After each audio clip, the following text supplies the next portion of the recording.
and unless you knew the bubble-led secret, you were in for a long, dirty grind.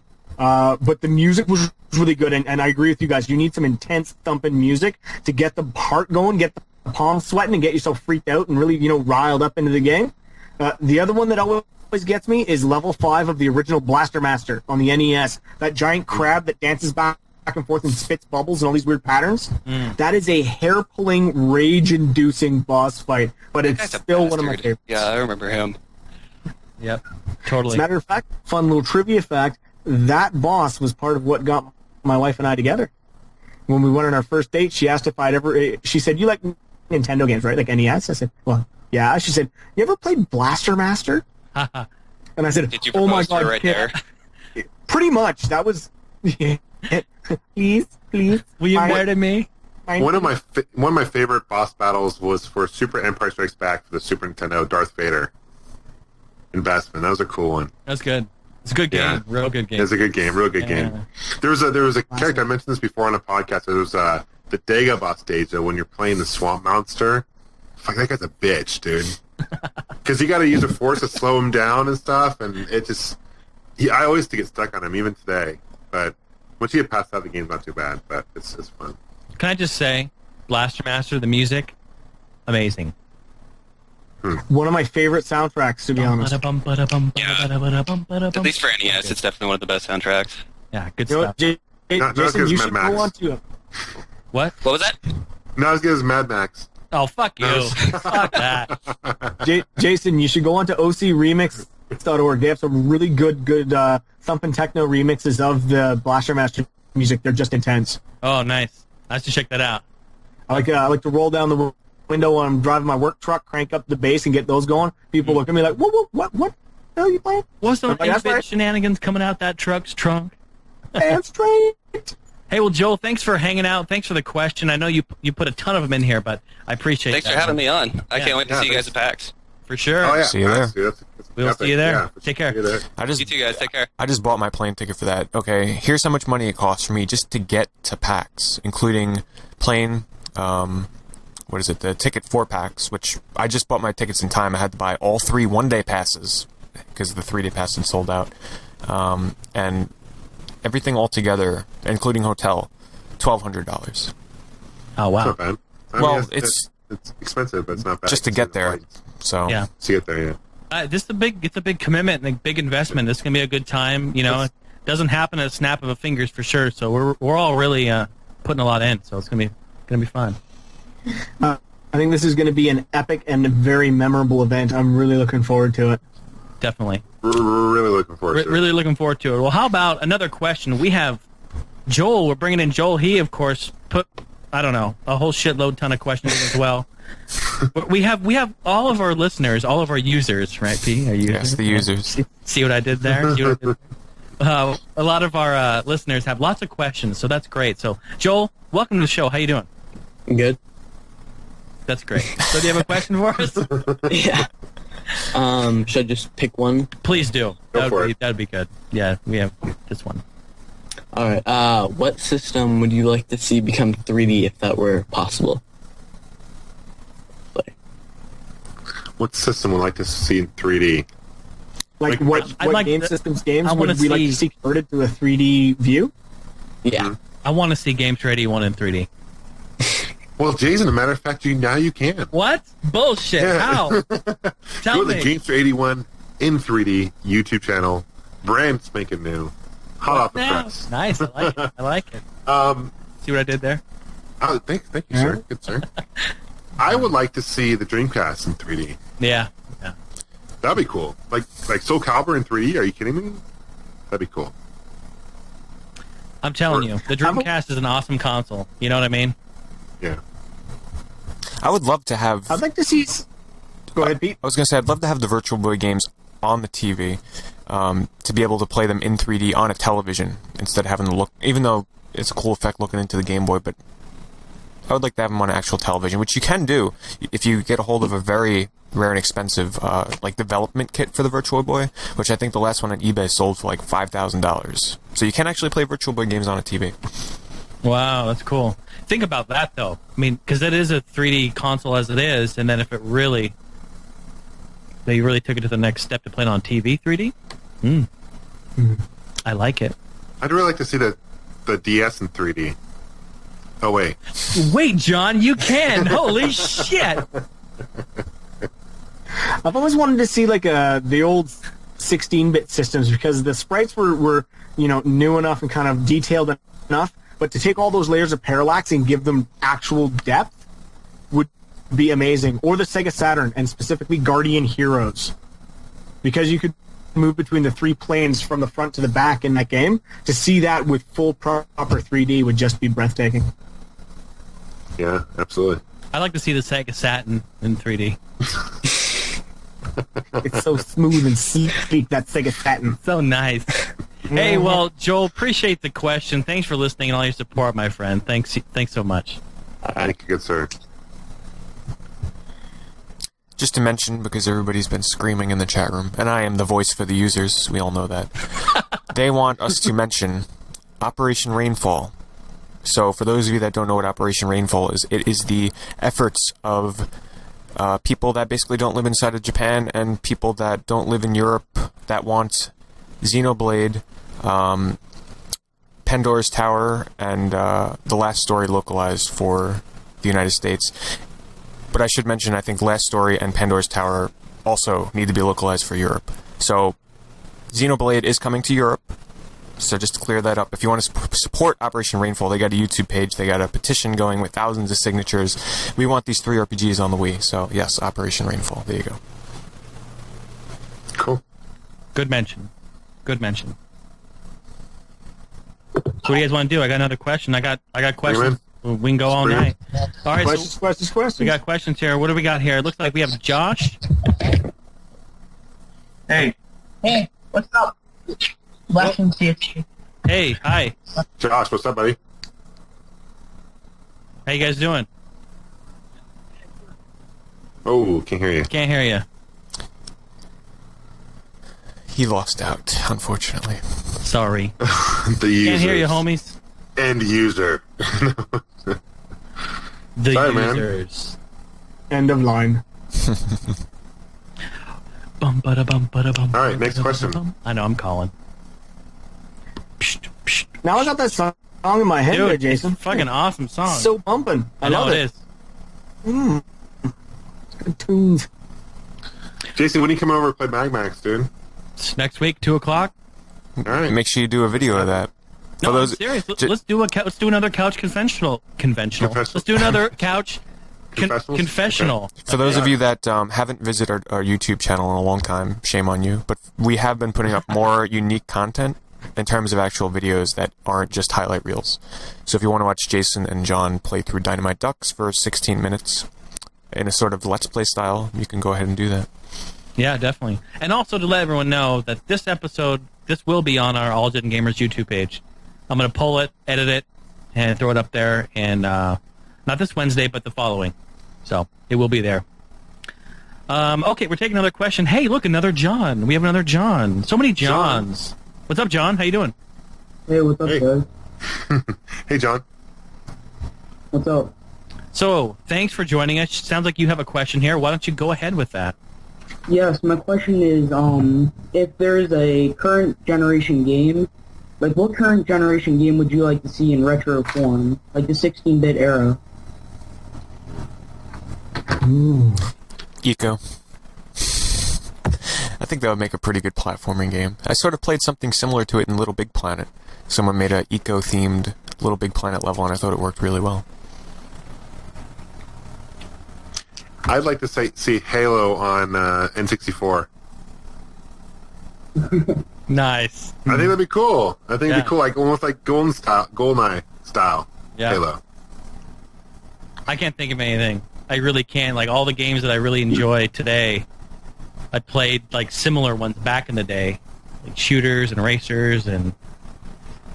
Robman, you got anything? I can't think of anything. I would love to see the first 2 Shadow Hearts games re-released as 16-bit Super NES RPGs. That would be interesting. So, top-down maps with the sprites kind of walking around and seeing the cool 16-bit animations for the demon transformations. That'd be sweet. Fans of RPGs, if you want a nice horror-themed RPG series, well, the first one is very, very horror-themed. Definitely check out Shadow Hearts. They kind of get lighthearted and more lighthearted as time goes on in the series of 3 games. But definitely, I highly recommend the first one the most. How about I reverse the question? I would like to see Mag Max in today's world. Dude, first person? Oh, Nuts. awesome. That'd be a shooter. Be a shoot 'em up. It'd be a shooter. It would be a shooter, yeah. It Would be good. All right, John. Well, hey, thanks for the question. Thanks for hanging out, dude. All right, thanks, guys. See ya. See you, John.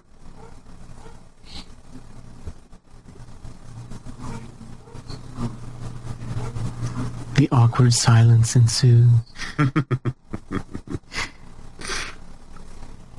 Is it something I said? I'm trying to read I'm what's just behind queuing Pete. them up. Just queuing them up. I like the 3DO banner Pete's got. Yeah, it's nice. It is pretty nice. It has a nice touch to it. All right, who do we got here? Looks like we have Dale joining us right now. Dale, what's up? Hello. Hello. Yeah, what's up, buddy? Can you hear me? Yeah. We sure can. Yeah, we got you. Yeah. How's it going? Wonderful. Good. How are you? Yeah, I'm grand. It's 5:15 at the moment. Well, you know In what the that morning. means. 5:15. 5. You guys know what we got to do at that 8, point. I think he said, right? No, 5. Oh, 5. Fine. I just sneak out of bed and all, just to get on. Sneak out of bed. Yeah. Look at this guy. What was my question again? Oh yeah, a few weeks ago I was playing a soccer match and I broke both my wrists, and Wow. I couldn't. I was trying to play Xbox, but I couldn't because the controls were too hard. With because I couldn't bend my wrists or anything to get to Yeah. the triggers. So I was kind of got a little bit annoyed when there was no games that you could configure the controls anymore. So the only thing I could play was Fallout New Vegas. And so I was wondering if injury ever took you away from gaming or brought you closer to gaming. The only thing that Good comes to question. mind for me is because I've never really I've never broke a bone. The biggest injury I had was I was swimming in the bay when I was younger, and I sliced my thumb. I still got the scar. Sliced my thumb on a shard of glass in the water, and so I had to get a lot of stitches in my thumb. So for that period where I had, I couldn't use this hand, I played a lot of Pac-Man on the Sega Genesis, Miss Pac-Man, because you only need to use the D-pad. So that's about all I got. Yeah, I haven't broke a bone either, to be honest with you. I can't really think of anything. Rob, how about you? I've had 9 bouts of surgery in my life, so Wow. I've spent a lot of time recovering from being under the scalpel. And in every single instance, I didn't need any painkillers during the recuperation period because a lot of them were when I was a kid. My parents would buy me a new game, and all I do is sit. I'd have to lie on the couch.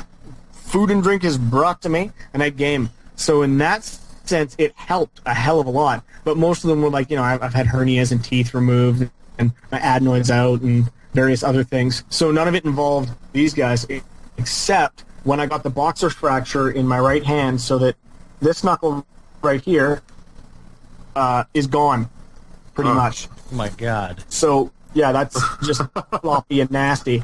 So I had a cast that covered both of these fingers and went all the way down my forearm, and I couldn't move this hand.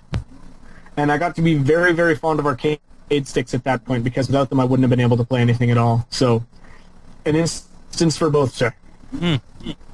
Well, the year was 1987. Jason was living in Portland, Oregon as a young lad. I was playing soccer. The first time and the last time that I ever played soccer. The ball, middle of the grass, not moving. My friend approaching from the north. Me approaching from the south. We both swung and tried to kick the ball. We both missed. His foot went into my shin on my right leg. And boy, oh boy, that hurt like a motherfucker. That's why you wear shin guards. Fuck that, dude. We were in the backyard. We were backyard soccer. I broke my leg. Yeah. And that same year, another game came out that, Rob, same thing. My parents went and said, whatever game you want, let's buy you a game so that you can play it while you have to sit here. What did I get? Contra. Nice. I got Contra. Nice. I played that the entire time. My leg was broke. Didn't involve my hands, of course, but my leg was broke. It was hard to walk, and so I just played that all summer long. An amazing summer, one of the best I've had, even though my leg was all screwed up. So that's my only injury that I can relate to gaming. So, good question, Dale. Yeah, I love Hey, Contra. I Dale, love Contra. Hope for a fast recovery, my friend. And do you have a Connect? Because can't you play that? Oh, Connect? Yeah, I do, Yeah. actually. By Child of Okay. Eden. You can play Child Do of it Eden. now. Yeah. Yeah, I was going to, but money bit tight. I'm only 15, like. Yeah, I hear you. Well, good luck Yeah. to you. A speedy recovery. Hope you do well. Yeah. And were you playing soccer, you said? Yeah, See, same fuck, do. is this bullshit? I finished the match. That's sport. I'm telling you. Finished the match, so gotta for watch 2 that. minutes. Well, good luck to you in your recovery, all right? Can I just plug the art thread real quick? That Sure. was me. Sure. Yeah, the art thread on the forums. A lot of them were shown on the podcast today. So just quick shout out there. Sounds Not used to good. this. Sounds good. Good Well, stuff, thanks for man. being a part of it. Take care of yourself, Yeah, all right? no bother. Cheers. Man, that's crazy. Both wrists? I feel Both bad for wrists. that guy, you know? And he I have a finished the place- game. I have a funny story. I was dating a girl in college, and we were at a bar, and she just got like shit faced, right? She's dancing on the table, This ought to be and good. I look over, and she freaking falls backwards, and lands on both wrists, breaks both her wrists. Fuck! Wow. I take her to the hospital and shit for that, but that kind of ruined the night. Dude, what is it with women dancing on tables? They make places for them to do that. Right? It's a strip club. And I'm like, damn, I'm not getting any tonight. You're You in know- the hospital, like, man, this Chances are over. is some bullshit. John, Can I the get a hand second, job? the Oh, wait, second, never mind. the second she got up onto that table, you whipped out a dollar bill and said, "Want to dance?" I know you did. And she's like, I love that dollar. Whoop. Yeah. Nice. All right, well, how about another one? Should we take another one, you guys? Yes, Yeah. yes. All right, so who do we got here? Who do we see? Hey, welcome to the show. Who do we got here on the show? Hey, I know that picture. I know you. Hey, what up? I think I know you. It's Angel, right? Yeah, What's up? what's going on, guys? I just wanted to ask you, what is one game that you were hooked on? So it was so good, and you got hooked on it that you didn't want the game to end. Personally, for me, it was the Final Fantasy Tactics Advanced games. So I was wondering, what about you guys? I've got one. I know just right off the bat. Half-Life 2. Easy for me. Half-Life 2. And it still hasn't ended. They haven't made the third one to complete it. But I never ended that game. I want it to come to an end, but I don't want it to end. You know what I mean? It's such a great game. It's like I'm hanging on the edge of my seat. But that would probably be the game right there for me. I remember really not wanting the first God of War to end, because the day I got it, I was about to beat it in the first day, and I'm like, I have to stop playing because I don't want it to end this soon. Another one that comes to mind is Uncharted 2. Still one of the best games I've played in a very long time. I agree with Pete. Uncharted 2 was a great one. I really liked Heavy Rain. That was a quick one for me. I played through that pretty quickly. So, Robman. You know what? I'm gonna have to once again go back to Shadow Hearts, the first two, because the characters Yuri, Karen, and Alice, those three specifically. Alice was in the first one, and Karen was in the second. Really, really fell in love with them, but especially the character of Yuri, the way he was an anti-hero and just everything about his background. Really liked that character. And when the third one came out and he wasn't there, it just, I was really, really sad. And I keep hoping and praying they'll find a way to bring him back for one more, because I can't get enough of that character in that world. I need them to bring it back. I know what you mean. Good question. Thanks for submitting. Thanks for hanging out. We appreciate it. When I finished Bad Company 2, campaign, I'll see you in multiplayer. Hell yeah, man. Get in my server. Let's do it up. Thanks for answering my questions. See you later, guys. Yeah, All right, thanks man. for your support. Take care, See ya. bro. Thanks, man. It's cool. Cool.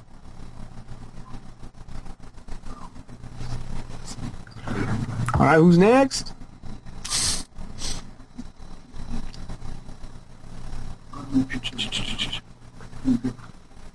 Actually, my wife's playing Dragon Age 2 in the background right now. Nice. Nice. Very nice. Second playthrough. All right. Hey, we got looks like we got Nigel here. Hey, what's up? Hey guys, how you going? Pretty good. How are you? Nigel, what's up? Yeah, not too bad. Big hello from Australia. Yeah, Australia. Woot woot. What time is Yeah. it there, Nigel? No, actually, man, yourself? What time is it? 2:25 in the afternoon. Oh, okay, cool. Right on. Nice. What's going on? Sun's ablaze. It's almost beer o'clock, man. So you got some questions here. It looks like. Yep, I'll just ask probably my first one.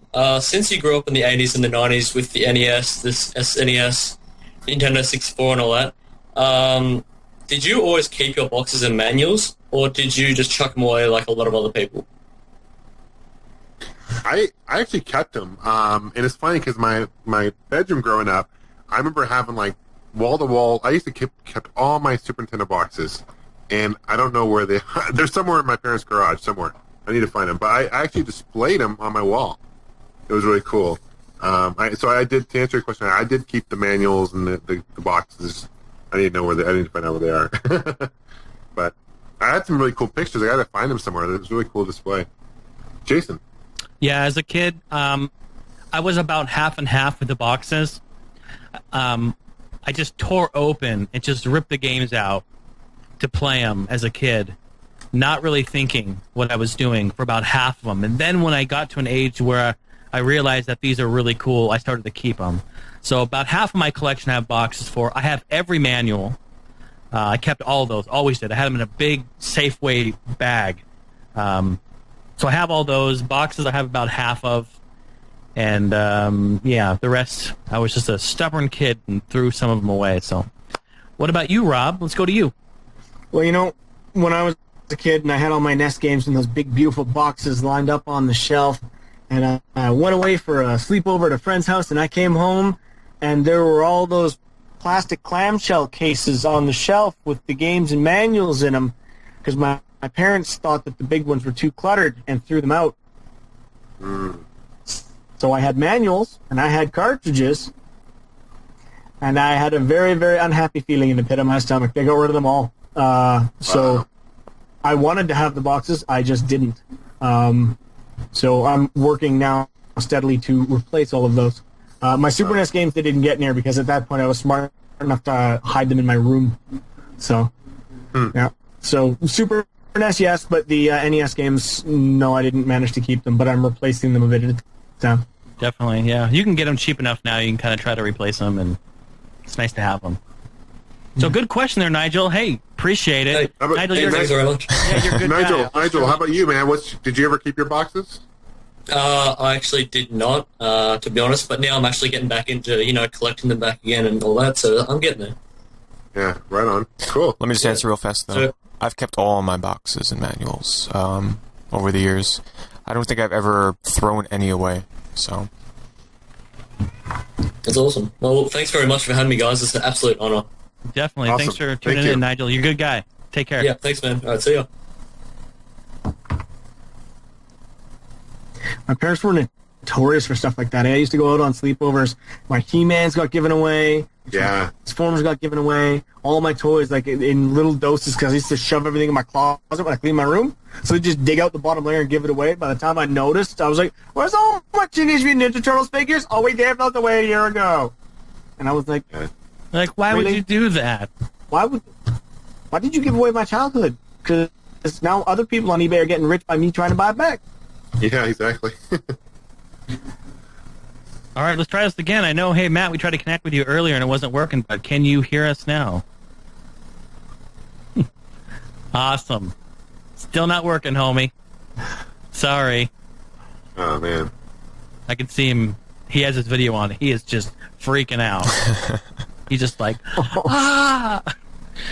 Make sure you check your Skype settings and make sure that you have your microphone set to the microphone that you're actually using. Yeah, and turn your video off too, because that takes up a little bit of bandwidth, and so that might help you out there. I think Bella has a few questions. Where's my kitty food? Change my litter, you asshole. Those are her questions.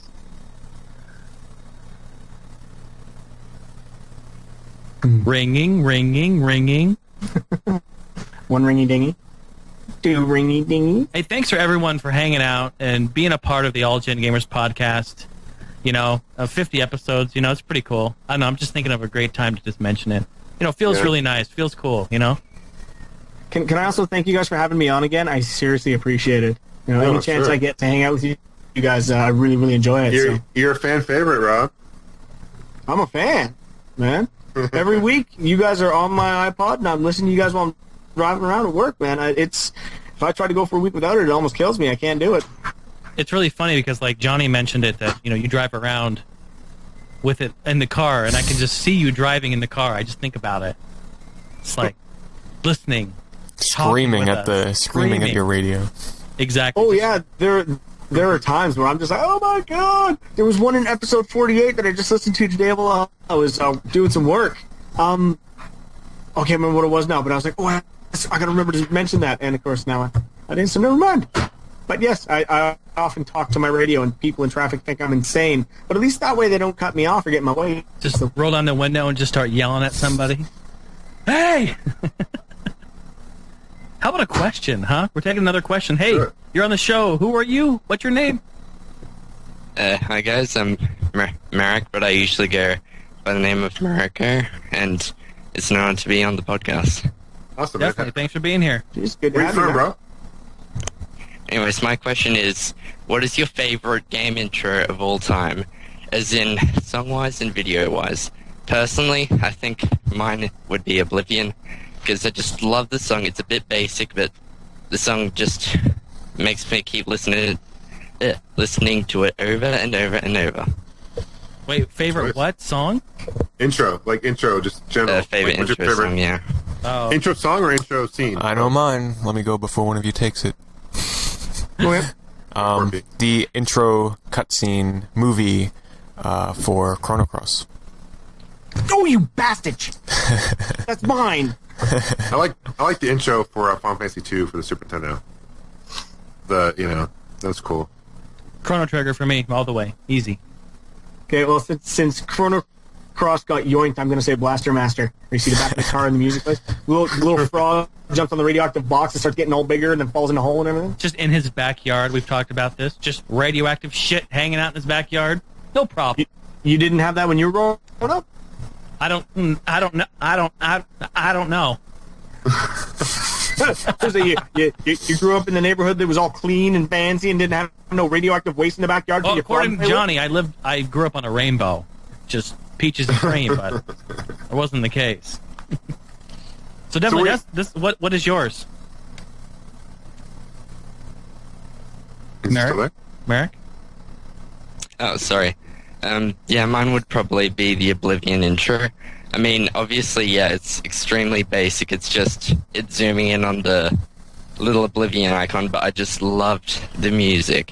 I reckon Bethesda makes the best soundtracks of all, and I just absolutely adore Bethesda and what they do.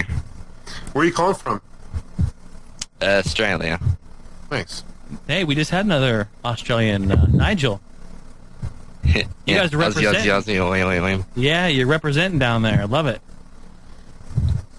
Awesome, man. So the kangaroos, do they really have pouches and like that? Oh yeah, of course, mate. That really happens. Yeah, in Australia, you see, we use them as transport. Every morning, getting my morning morning kangaroo, hop over to school. Yeah. And, and they're very good with storing lunch. Very good. I had a summer fling back in high school with an Australian chick. We did it was good. It was a good time. But then she moved back home to Australia. We long distance never works, especially when you're half the world away. So, but cool.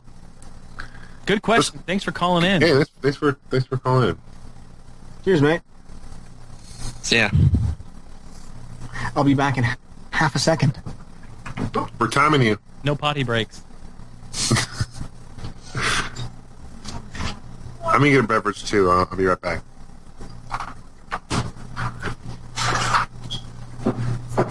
Jason and I, we don't piss. We don't do anything. We just piss our pants. These guys are pussies. We just wet ourselves. I'm back. Okay, Matt, I'm going to give you one more chance at this, and then we're done. 4 times in a row not working. Come on, Matt. Big money. We're rooting for you, buddy. This is the No last whammies. time. No whammies. I could use a beverage, though. Wish my cat could get me a beverage. All right, Matt, can you hear us? Can we hear you is the more important question. I feel so bad for him. I feel so bad for him. Matt, You know those people I just wish I could, like, be on call and just go to their house and be like, you plug it in here and then reset and you're good. But you can't. Sorry, Matt. I know I see you there, but we can't hear you, homie. Sorry.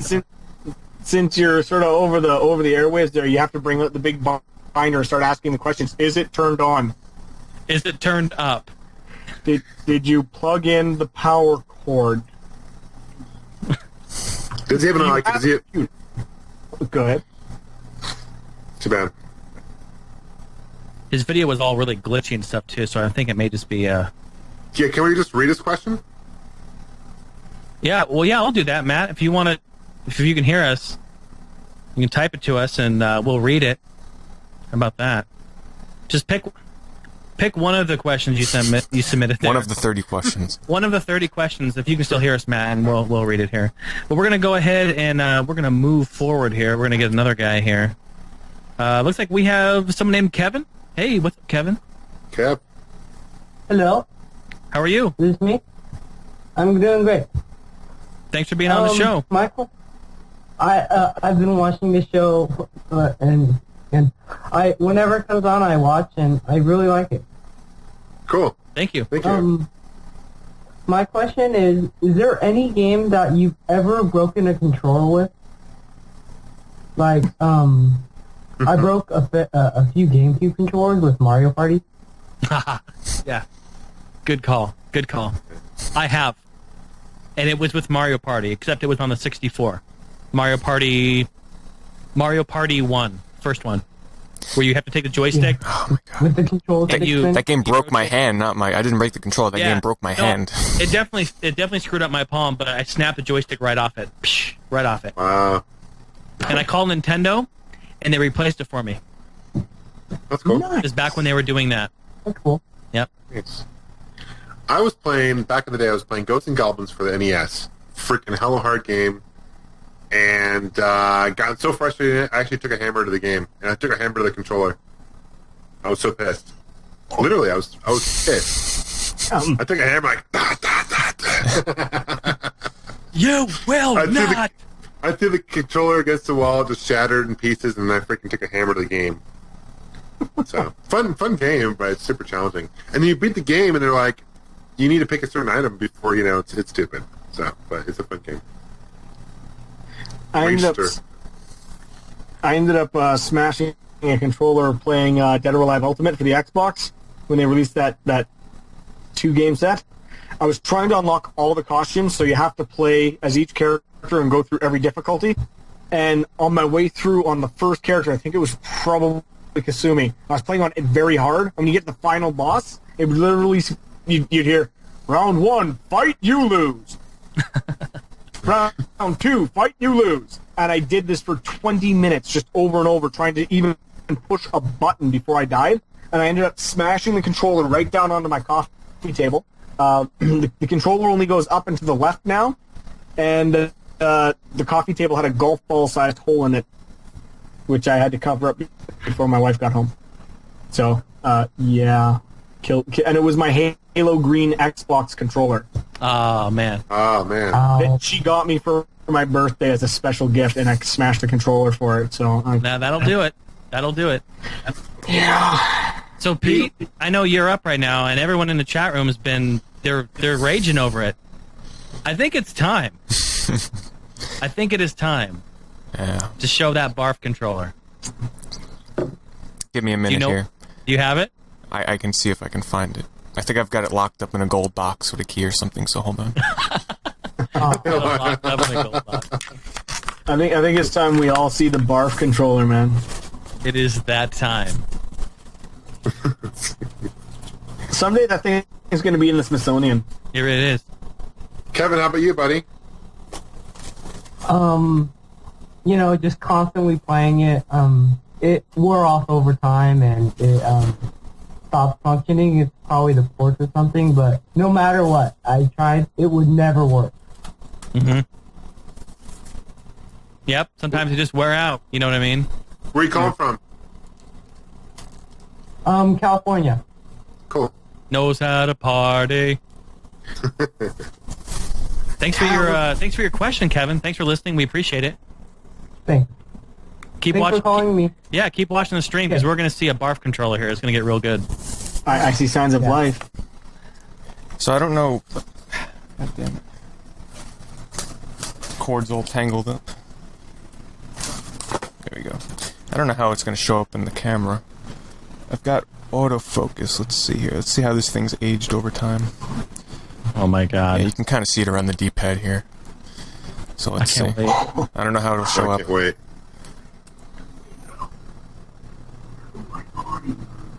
I think I see barf in there. You see it in there? Dude, Oh yeah, I see it. Oh my god, he still has it. Look at it. It's fucking nasty. Oh my god. Oh man. Oh my god. Now hold on. There's still some in the back here. Oh my god. Oh. Jesus Christ. The expansion bay will never be the same. Oh my, look at it. It's fucking rotten. Look, there's even a hair on there. There's even a dog hair hanging on. Like moly barf. Is it smell? No, I'm not gonna smell it. Smell it. I've cleaned it. No, this thing's been sanitized on the outside because this was my favorite N64 controller right here. $5 if you So you still played it? You still use it afterwards? Well, here's the thing. The kid that threw up in it, I made them use it. I'm not gonna use this thing. That's right. That's fair. That's fair. That's unbelievable, Pete. Well, that is fantastic that we saw it. There really is some barf on that shit. No, there really is. It's encrusted on the inside. That's not on the outside. That would be terrible. That's the inside. That's what seeped into the plastic and is not coming out. Disgusting, dude. Oh man. And it's a clear controller. Luck would have it. So the story behind that, if people don't remember, playing at my friend's house, and his little brother was playing. Oh, what game were we playing? I don't remember. It was probably Smash Brothers or something. And he just took it upon himself to throw up on my controller, and I made him pay. He gave me like $30 or $40 or something like that for a new controller. So I was supposed to go buy a new controller, but I instead took the money and went and bought Pokemon cards instead. That's gangster right there. That's gangster, yep. That's what you do. Yep. You still have it too, which is astonishing in itself. Really is. All right, so you know Matt, the guy that's been having the audio problems the whole time. So I sent him a message say, just type to us what you want and we'll answer it. So we're gonna get to it. So Matt Davis, he asks, what is the thing you miss most about gaming in the 90s? Sega Channel, because I already did a video on it. My top 5 things I miss about gaming in the 90s, so there you go. I miss the rivalry between Nintendo and Sega.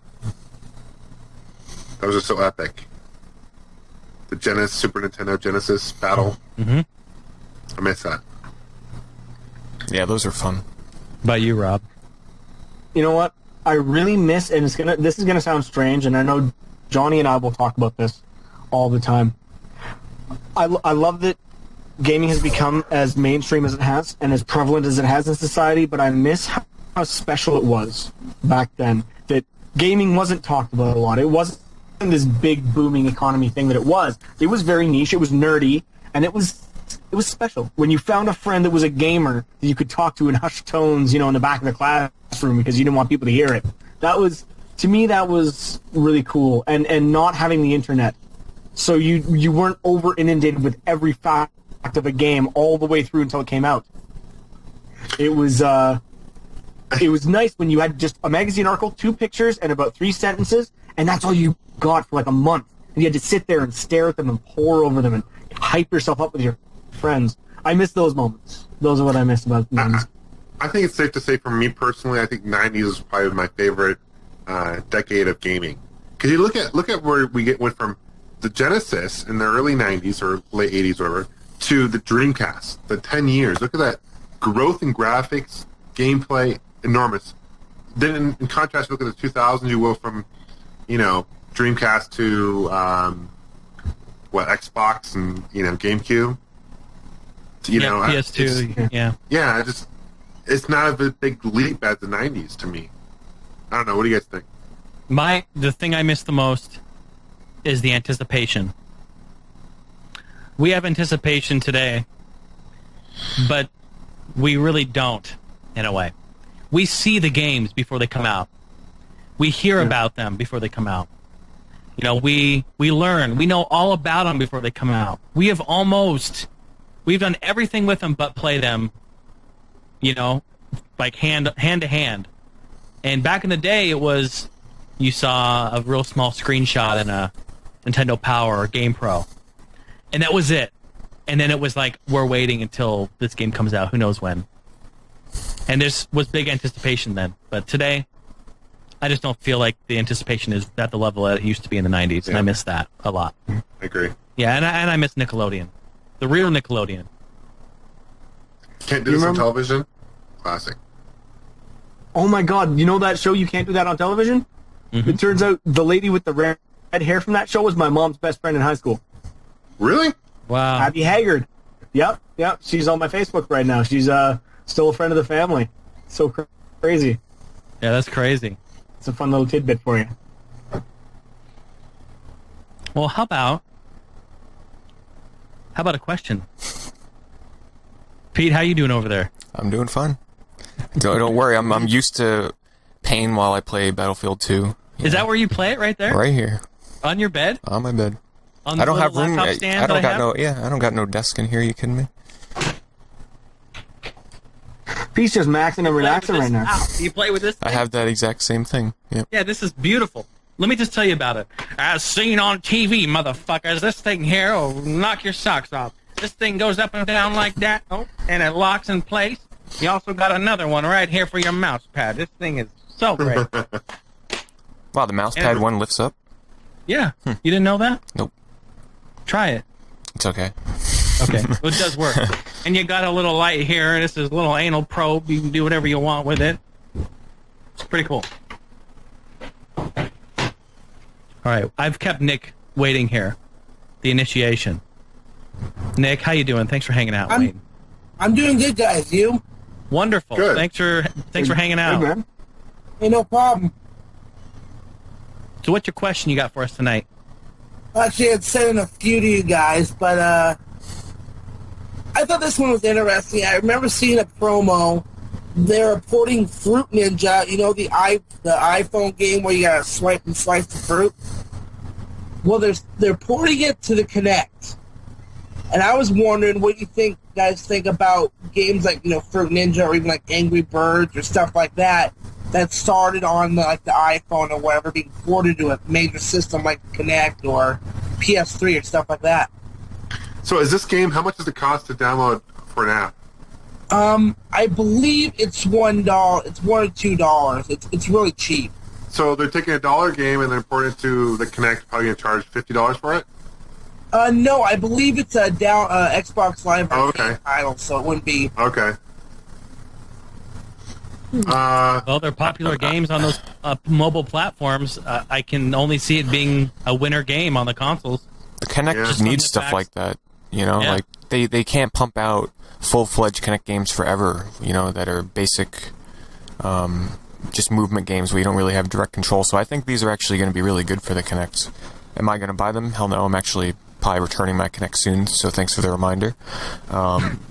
No, really, there's nothing on that. Child of Eden, I'm fine playing it with the controller. I'll take my 150 back. But I think, a lot of people download them. I don't really know, because most people that own a Kinect probably don't even use Xbox Live. So it's going to be a weird thing to see how many copies of these games sell online, but I think it's a good move. Yeah, because I was kind of thinking about like Angry Birds. I think it would work with the Kinect, but like Pete was saying, is it gonna translate? 'Cause do people that have a Kinect play like Xbox Live or download the Xbox Live arcade titles? Yeah. Yeah, that's a good point. I don't know. Well, I think that because as far as I've seen, and this is, I mean, my opinion does not reflect the views and opinions of the people that run this podcast. My opinion is that a lot of those games on the iPhone and stuff are more of a cash market game, and cash market gamers are going to love to see that iPhone game on their big old TV that they can whip out their Kinect and swipe their fruit and fling their birds and jump baby carriages over cream pies or whatever it is they do on those games. So financially, probably a smart move for Microsoft and for the download services.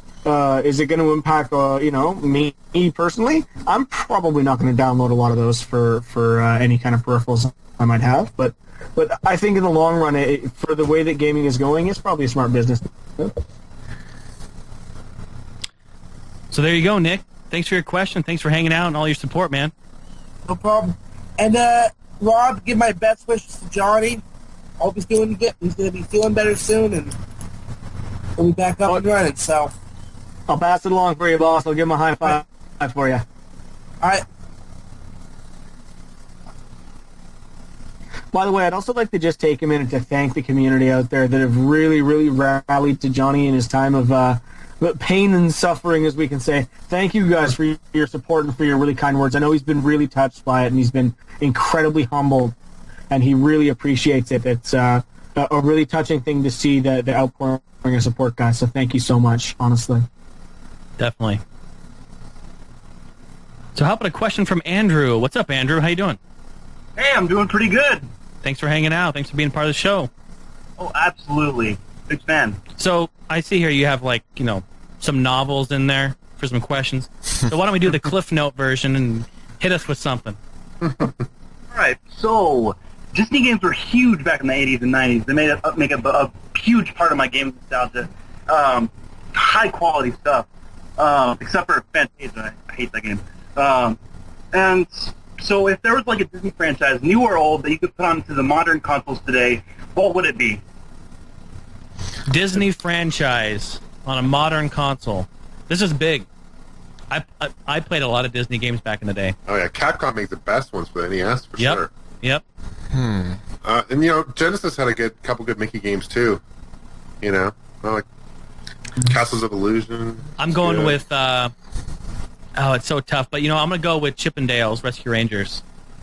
Good choice. I was gonna say that. I was gonna just say that Disney Afternoon, just the whole thing. Yeah. DuckTales, remake them on the DuckTales, Chippendales Rescue Rangers, Tailspin. Darkwing Duck was after that. Oh fuck yeah, dude! I sat years of my life watching that. I got home from school. Hell yeah. I'm right there with you. I'm going to go with my favorite Disney film of all time, which is Fantasia. Even though it's on the Genesis, I would love to see a current generation Fantasia game, like on the 360 or the PS3 or something. I think that would be pretty freaking awesome. Definitely. One of my favorite cartoon Disney movies is kind of obscure. It's called Black Cauldron. You ever seen that? Yeah. It's the only Disney cartoon rated PG. It's not rated G. It's like an adult kind of cartoon, but it came out in the 80s. And they had a point-and-click. Sierra made a point-and-click game for the old Apple computer I had. But that'd be cool to have a new one for that. Yeah, definitely. Rob, what about you, buddy? That's a tough one. There were so many really, really solid Disney franchises. You know what, though? I think I'd probably have to go with Aladdin if they could get Robin Williams to come on back and reprise that role one more time for a console game. I would love to see them do it these days in the full 3D with cell shading, of course. Definitely. Hey, Robman, can you do a genie impersonation? Oh God. Calling him out. Trying to do an impersonation of all the impersonations that Robin Williams can do. That's oh God. I might have been able to do it when the movie came out, but I'm so out of practice that on the spot I'd just embarrass everybody. All right, Andrew. Thanks for your question, Andrew. Thanks for hanging out, Andrew. man. Not a problem. Keep doing what you're doing, guys. Catch you later. Appreciate Take it, care. man. See ya. I thought we had Marge on the show. Yeah, what happened to Marge Simpson? Marge Simpson. I thought we had Marge. I don't know though. I don't remember Marge showing up. I don't know, but no. Maybe I'm talking about Marge Simpson. I don't know. I think she probably just walked in and went, walked right back out. I don't think I want to get involved in that kind of shenanigans. Yeah, there we go. Awesome. Freaking awesome. Love it. That's epic. Apparently, a lot of people were tickled by that Sean Connery impression on the last. Oh, yeah, great. It's great. Yeah. We love Sean Connery. You know what? That started because he had a buddy named Ben Clark staying from England, and we were in a lineup at a bank waiting for Ben to cash a traveler's check, and John walked over to the little kiddie table that they keep entertaining the little ones, picks up this book and brings it back and says, "Here, you have to read this to me." And it was a Sesame Street book called I Am a Baby. And he said, "But you have to read it as Sean Connery." And I sort of stopped. I looked at him. And said, "Challenge accepted." So I opened the book and I said, "I am a baby. Goo goo, wah wah. Sometimes I wet my diaper and my father changes it for me. I can run very fast, but my father is faster. That bastard." I read this whole thing, and he's like rolling around on the floor with tears squirting out of his eyes. And I used to be a regular, like every once in a while when we were having a few cold ones in his basement, he'd be like, "Sean Connery baby book. You have to do it. You just gotta do it completely. I have to hear it." So I'd have to rattle it off. Nice. Yeah, it's good. You got a lot of impressions. The man of many voices. That's Robman for you, folks.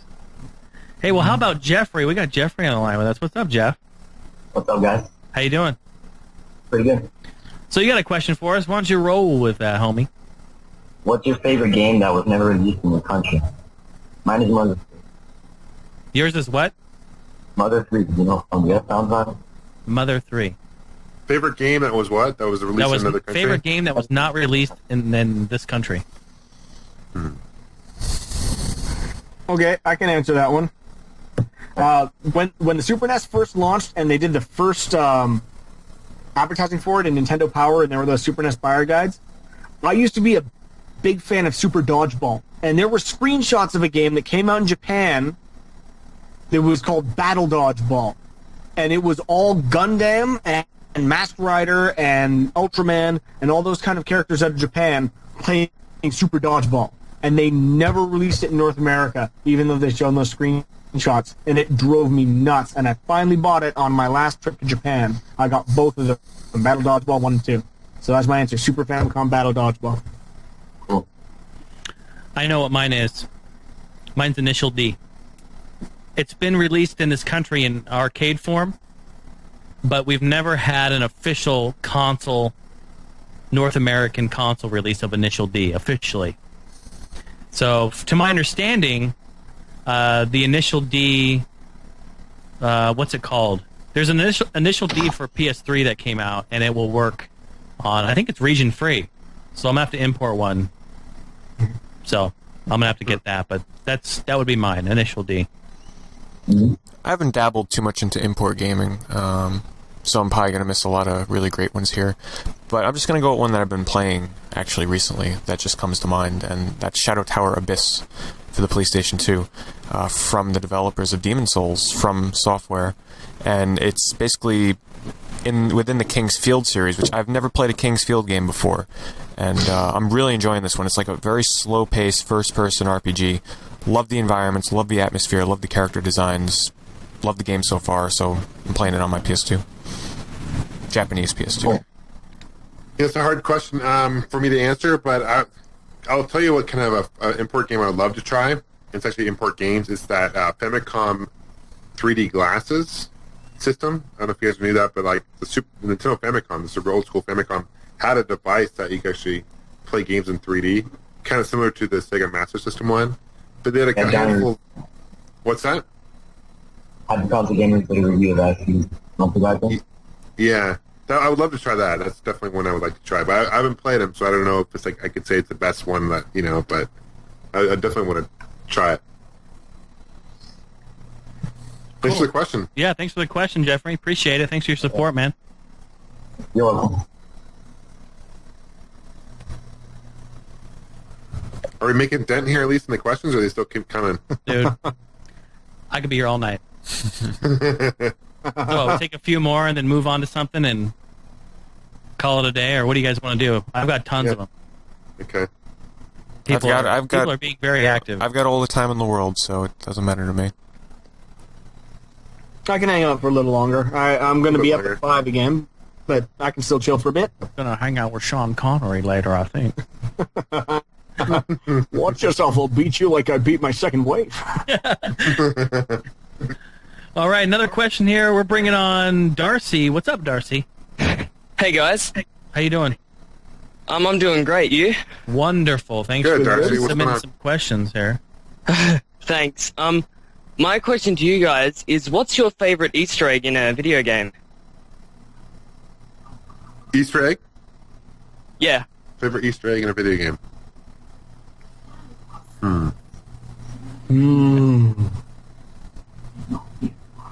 It's a good question. That's a tough one. What's yours? Yeah, what's yours? I really like the one in, I don't know if you guys know about it, in Saints Row 2, when you go to, like, all these islands and, like, this giant purple bunny just, like, comes out of the ocean. It's freaking hilarious. Never heard of that. Oh, man. Jesus. That's a tough one. That's a really tough one. Sorry. You know what? I think that my favorite Easter egg has to be Mega Man X. If you found all of the E-tanks, or the reserve tanks, if you found all the heart life ups and all that, and everything else, and you went to the Jazz Armadillo stage and went through it, I think it was like 10 times in a row, you had to not take any hits, and then right before you hit the boss door, when the little minecart thing goes off in the air, if you jump off it just right, you'll land on a platform high up on a cliff. On the 10th time, there's a new armor upgrade capsule there where Dr. Light shows up wearing Ryu's outfit from Street Fighter, and he gives you the Hadouken. And one hit from the Hadouken will kill any boss. I've heard about that one. I've got one. I'm going to go way, way old school here. We're going to go back to the ColecoVision era. And this is Smurfs to Gargamel's Castle. Have you guys played this game? Yeah, man.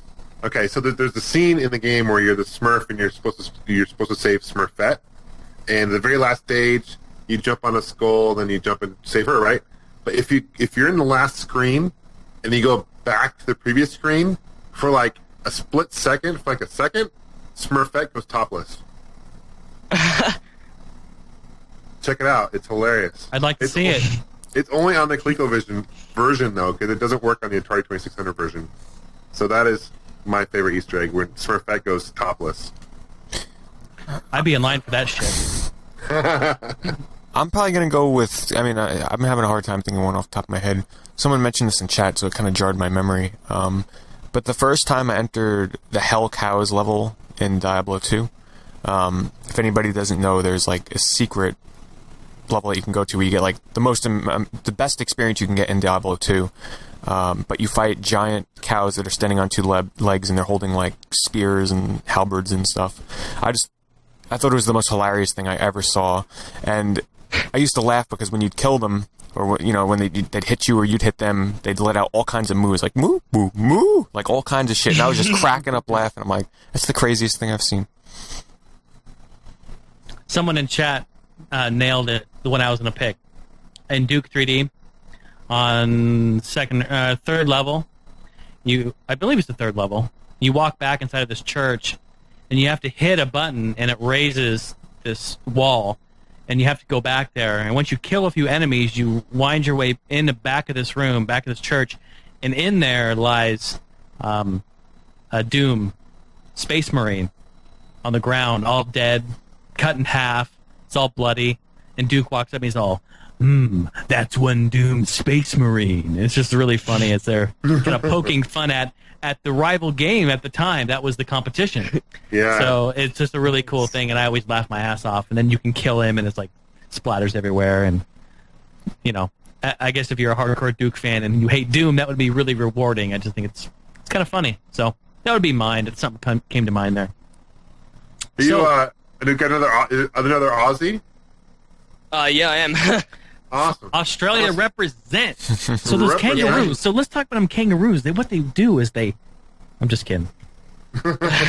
Now, I gotta ask though, do they actually have. I heard there's it was out of a novel I read written by Terry Pratchett, where he's kind of parodying Australia a little bit.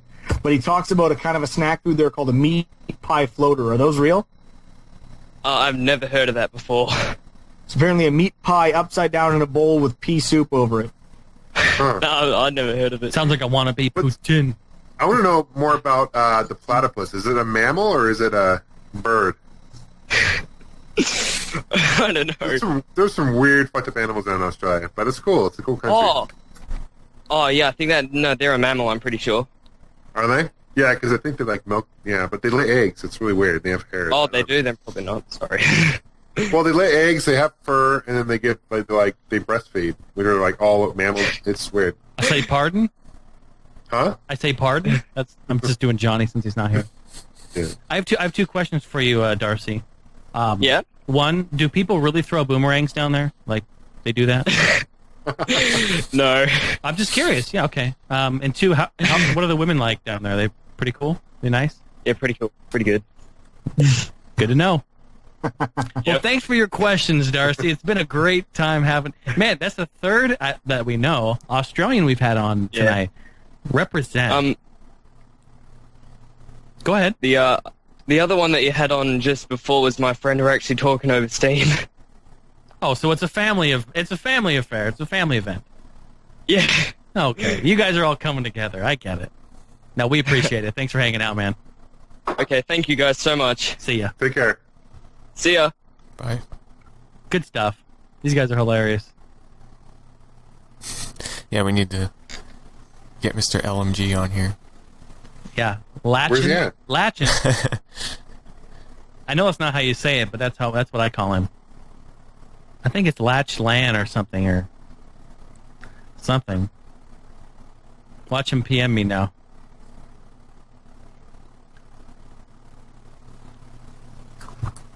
People keep saying my wife is a special guest on the podcast. I keep seeing her walk in the background there, poking her head around.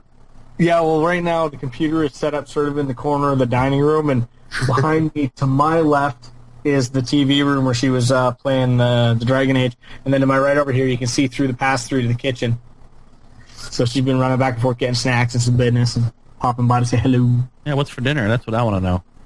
Tonight we had barbecue ribs and asparagus and baked potatoes. If you would have said poutine, Jason would I would have have just flipped ape shit. I would have gone crazy. You know, I'm still trying to track down some cheese curds for this business because I got me some imported Quebecois poutine sauce, and I can't make it without the proper cheese curds. I'm not putting no cheddar on that shit. But I love cheddar. Yeah, cheddar's good, but it's not the official thing, it's right? I get cheddar it. Cheese curds. I get it. I get it. So. Oh, there's Latchin. He says, call Josh Lopez. Why don't you send me a PM, homie, and I'll get to you next. Get Latchlin on the show. Hey, we have Vaughn joining us right now, though. What's up, Vaughn? Hey, oh, one sec. I have to turn down the podcast here. Yeah, there it goes. That'd be great. What's up? Yeah, so I was just had an interesting question here for you guys. Yeah, I see the novel there, so like I say, please give us the Cliff Note version. Yeah, I'll just choose one of them. So, usually when people mention that they're gamers, right, they usually just mean video games, right? Hmm. So, I was just wondering, like, if any of you play any other styles of games, like board games and card games and such? And also, have any of you played Spawn in the Demon's Hand for the Dreamcast? I play cards. I play a little bit of, poker. I play 7-Up. I play Spades, and I play Hearts. Those are all games. I'm not just saying the names of the cards. They're actual games. Right. Yeah, I do. I like board games. I have a lot of 90s board games that I have in an attic somewhere that I don't play currently, but I have a ton of them. And no, I haven't played that game you're referring to in the Dreamcast. I don't own it. That's me. Oh, if you have a Dreamcast, that game is really worth looking into. It kicks ass. It's probably one of my favorite games on that system. I will look into it. I'm sure Pete's got it. Jason, I have a question for you. With all those games you have, would you say while you were growing up you never got bored? Look at this guy. This guy's such a card. Look at this guy. Oh my god. Seriously. I love you, John. You're crazy. This guy's crazy. But then, how about you, John? What about you? Yeah, I grew up. I did play cards. Well, today I actually play a lot of Texas Hold'em. I love Texas Hold'em. I'm pretty decent at playing Texas Hold'em. That's my game of choice currently. But back in the day, I never really got into Magic cards so much. But I was huge into like Star Trek Next Generation playing cards and doing those back like middle school, high school, doing that. That was cool, and I still have a pretty large collection of those cards still around. And I guess I'm a Trekkie by heart. I love board games as well growing up. I was huge into Heroes Quest. You remember Heroes Quest? I think Milton Bradley made it. I haven't played it. I've been trying to find it, but that game is very, very hard to find. Very, very hard to find, but it's a really cool, almost like a Dungeons and Dragons kind of style game, but it's really fun. Really, it's more one of those strategy games, and it was cool. Yeah, that's pretty much it. Monopoly and all those classic games too growing up. How about you, Pete? I never really... Well, first of all, no, I never played Spawn on the Dreamcast. But why? Is that a good game that we should check out? Yeah. I recommend it, like, wholeheartedly. I'll check that out. Like, if you have people to play it with, that game's amazing. In terms of board games, I love board games, but to tell you the truth, like, when I get together with friends, we don't think about playing them. We usually just go right for the video games. The only kind of board game, I guess you can say it's not really a board game, but the only tabletop game I played for quite a bit was D&D, which I played for a couple of months. And one of my characters was actually, I made a strange character one time where my power was basically, I had an army of cats, and I had about 50 cats, and to attack, I'd light them on fire and basically send them towards my enemies. It was very, very strange D&D character, but you can let your imagination run wild in that game. That's amazing. In terms of... exactly. Card games, I played Magic the Gathering for about a month, and that was about it. Because that is... Well, actually, screw Magic the Gathering. It's all about Eye of Judgment. I played Eye of Judgment on the PS3 for a while. I love that game. I'm very sad that the PS3 servers are closed down for that. I spent so much money buying cards for that game, but it was a blast to play online. I don't care what anybody says how gimmicky it was fun.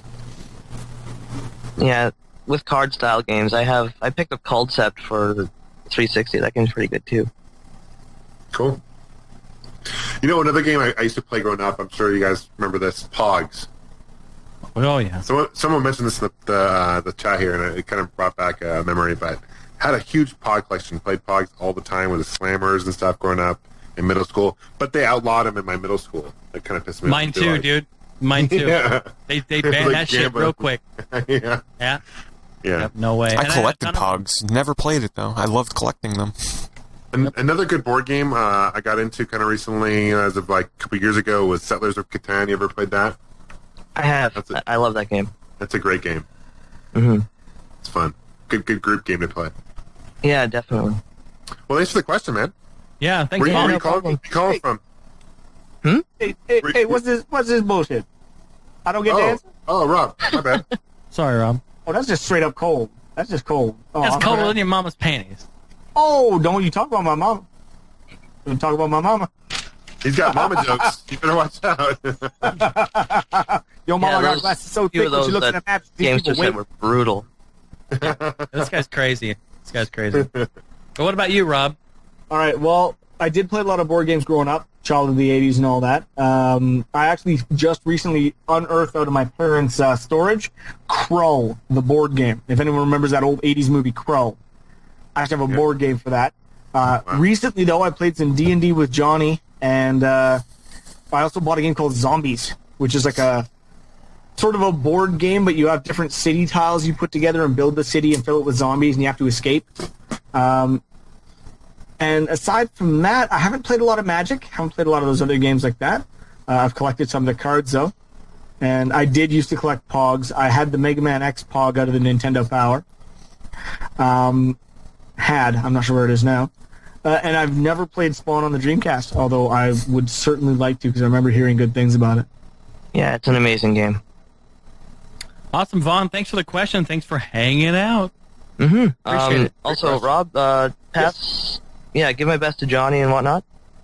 Absolutely. He gets better soon. Yeah, he's getting better. It's just going to be a bit of a long road, especially with the kind of surgery it was. But yeah, I'll pass his concerns on. Thanks, man. I appreciate that. Also, Jason, I picked up Bad Company 2, so hopefully I'll be able to play with you guys sometime. I have a question for you. Yes. What server are you going to be playing in? Yours? Look at this guy. That's what I want to hear. That's what I want to hear. Yeah, we'll see you in there for sure. All right.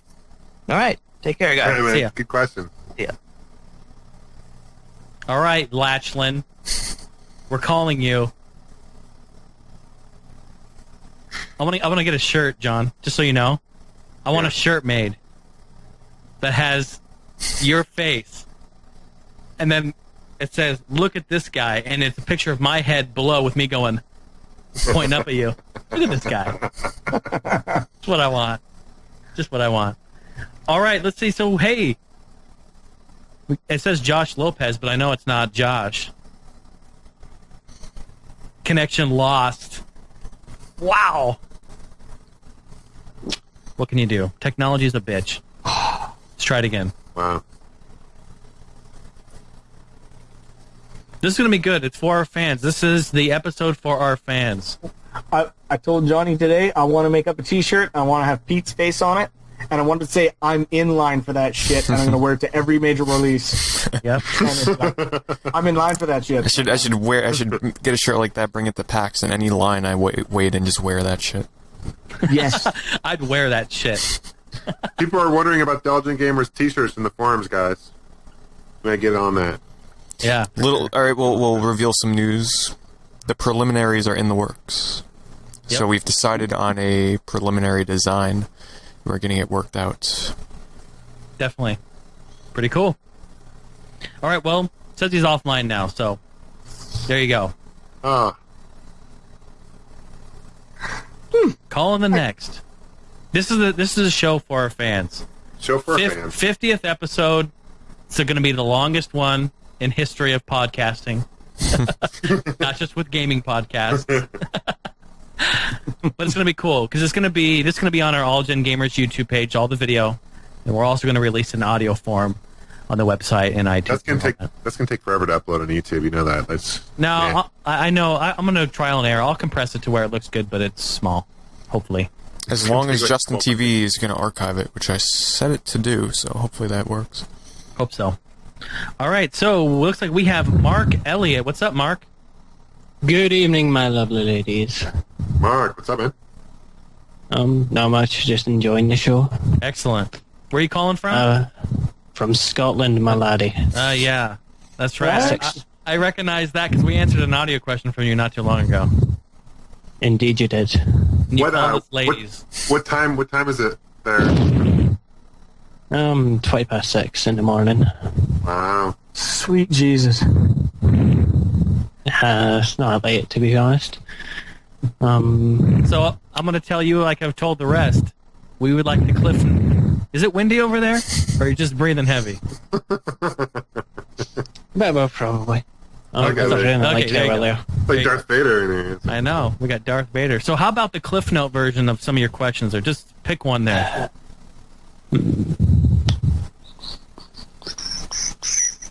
1, 2, or 3. You pick, homie. You pick. Go with 1 because that's probably the best one. Let's just go for the first one. Okay. Do you think that companies accepting user-created content is positive or negative? Like, for Steam, for Team Fortress 2, they often allow mods and stuff like that. Whilst for the 360, they often don't allow as much. Yeah, that's a good question. Yeah, you're talking about, do you think user-submitted content is good or bad for the gaming community in general? For the community and for the company themselves. I think the company, they kind of take a risk with that because most companies look at making money, and I guess if users are creating new content that's unique and original, that's less DLC that they can release, and I guess that's one way of looking at it. But at the same time, it helps keep people playing their game. So if it's a subscription-based game, by people making their own content, that's keeping people playing and playing their game. So I guess there's all different kinds of ways you can look at it. I guess bottom line for me, though, is user-created content. There's nothing wrong with it. I think it's great. Look at like Little Big Planet, and what you can do that, and it just totally, I think, makes the game experience a lot longer and the replay value a lot stronger. So I'm all for it. But as Pete mentioned, I think some of the companies might see it as like maybe they could make it DLC or whatnot, But as a company standpoint, they may frown upon it. But I think it's great. I think it's great for the gamer for sure. Rob, you know what? I have to agree. I think it's good for the gamers. I think it's good for the community. And I think, personally, it's a fairly wise business decision for a lot of the companies that do allow it. I know Steam is notorious for allowing it.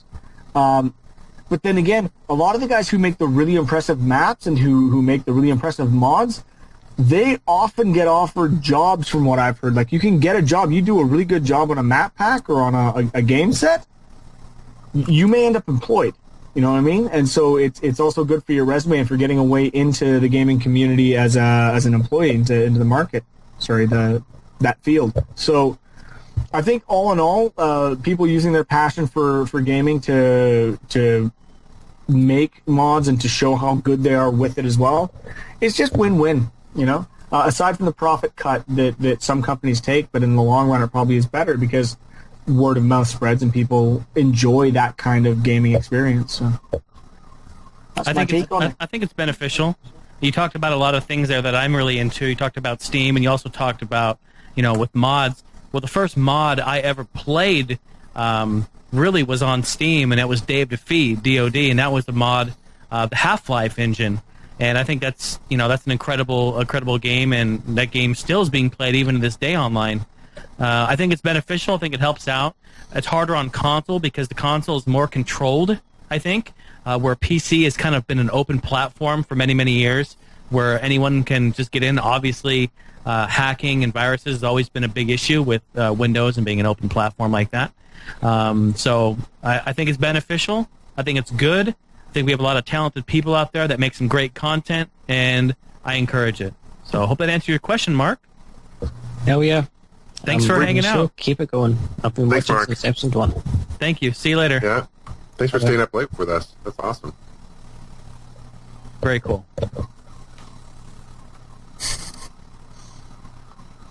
How we doing? What's going on? Is there a car breaking into, or what's going on? Who's That's that? on my end. Sorry, some douchebag out here in Vancouver doesn't know how to turn off their car alarm. I live in the classy end of town in New Westminster, where everyone's happy and healthy and there are no crackheads. Except for the cars that are getting busted right now. Yeah, the cars are busted into. Canadian riots going on back there again. I thought we were... Oh, don't get me started. I'm busting your team. We already talked about it, Fuck it. Oh, Vancouver. Oh, God. All right, let's take another call. How about bringing on, looks like the Monkey. Hello, Monkey. Are you there, sir? Or ma'am? Or droid? Or animal? Hey, Latchlin's back on too, dude. Latchlin's back on. Is it the sign language monkey? Can you hear us? Can you talk to us? No? Yes? No? I can barely hear it. I can't make out what he's saying. Sounds good. See you later. All right, Latchlin. Where is he at? Trying it again. Coming in hot. Pete, we gonna play some Battlefield tonight or what? We'll see. Hey. Whoa. Can you hear us? Hey, what's going on? Hey. Hey guys. How's it going? Yeah, so good. Yeah, good. Hi, Latchlin. Hey. Yeah, hey, Jason. Sorry about all that messages, but, it's an honor to be on here, so, yeah, we're really happy to be here. Yeah, there you go. Look at these guys, huh? Yeah. Very nice. All right, so you sent me about 300 questions here, so I'll just pick one of the best. It's actually just one question, but seeing as you all you all like to hate on GameStop so much, over here in Australia we have EB Games as well, and we just really want to know what you think of EB Games selling Twilight Princess for $100 for the Wii, as well as selling PS3 games brand new for $120 and Xbox games for like $100 new. Okay, first thing, I don't know. You probably don't use American currency there. Oh no, we don't. But So how does it Australian convert? dollar- How does it convert? Because I don't know. It converts that we're actually stronger than you at the moment. So. Well, that's not surprising. But so you say $100? That's in your money? Yeah, that's in our money, which is like $104 in your money. Wow, that's a lot. Yeah, it is. Wow. I'm sorry, pardon. Whereabouts are you? I'm kind of slow on the uptake on this one. We're in Australia, Sydney. Okay, and there. I'm counting. It's 5. $100. Yeah. And it's EB. So GameStop EB. Yeah. Well, Yep, same company. When you say Twilight Princess is $100, in contrast, how much do they charge typically for other Wii games, like 30 or 40? It's funny seeing how oblivious you guys are to this. Well, we don't go to Australia all that often, so. I know, but it's very weird. Like, okay, Twilight Princess is $100. Every new game that comes out is going to be $98 to $100, and secondhand games will probably go around about $50. What's the trade-in? What do they pay you for trade-in? Shit. A couple of years ago, I was trading in Pokemon Battle Revolution, and that was a brand new game back then. I think I got offered something like $10 for it. So. Ah, fine. But here's the deal about economics 101. It's all about supply-demand, right? So if they're charging $100 for a game, then people are obviously buying it. Otherwise, they wouldn't charge that much. Well, that's the thing. There are other stores trying to do it cheaper, but yeah, they're just not doing it right. You guys don't have like Walmart or anything there, do you? No, we do have big places like that. We've got Kmart and Big W and things, but yeah. They're like probably $20 cheaper at the most. Yeah. Can you go to Amazon? Well, see, there's the region lockout. That's a problem. Oh. There's no. Huh. Wow. Yeah. Yeah, that's fucked. I don't know how to put it. bullshit. Yes, we actually did our research on it, and we know there's like some added GST and tax, because for games overseas, and the GST is just like it should be like only like $6 more, but than you guys, so it's weird. Yeah, it's just they're gouging you. That's way too bad. Pretty much, and that sucks. That's tough to be an Australian gamer, it sounds like. Yeah, and on top of that, we still have the shitty service and all that as well. Wow. Yeah. Pre-order something for $150, you end up not getting it. That's what happens here. Yeah, You start. makes it even worse. Yeah. Yeah.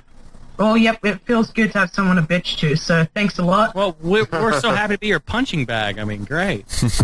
Yeah. Have to do it again sometime. But phone service up in here. Yep. Oh, and also, I just want to clear this up. Platypuses are monotremes. They're what? They're monotremes, which is a kind of mammal. Okay.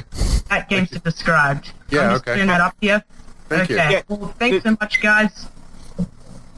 Awesome. Them and Thank you, man. echidnas, isn't it? Platypuses and echidnas are the only two in the world, I'm pretty sure. Mammals that lay eggs, the only two. Yep. And Jason's mom is the third one. I got something to tell you real quick. All right, man. Thanks for the call. Good job. All right, thanks. Okay, See you before we later. go, before we go, hi, Sly. All right. Bye, Sly. You know what? Your mom is so fat, she puts on her lipstick with a paint roller. Yo mama got glasses so thick, she looks at a map and sees people waving. Your mom is so fat, when she wears a red shirt, people are like, hey, Kool-Aid!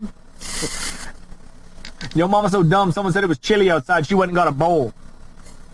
Your mom was so dumb, she thought Taco Bell was a Mexican phone company.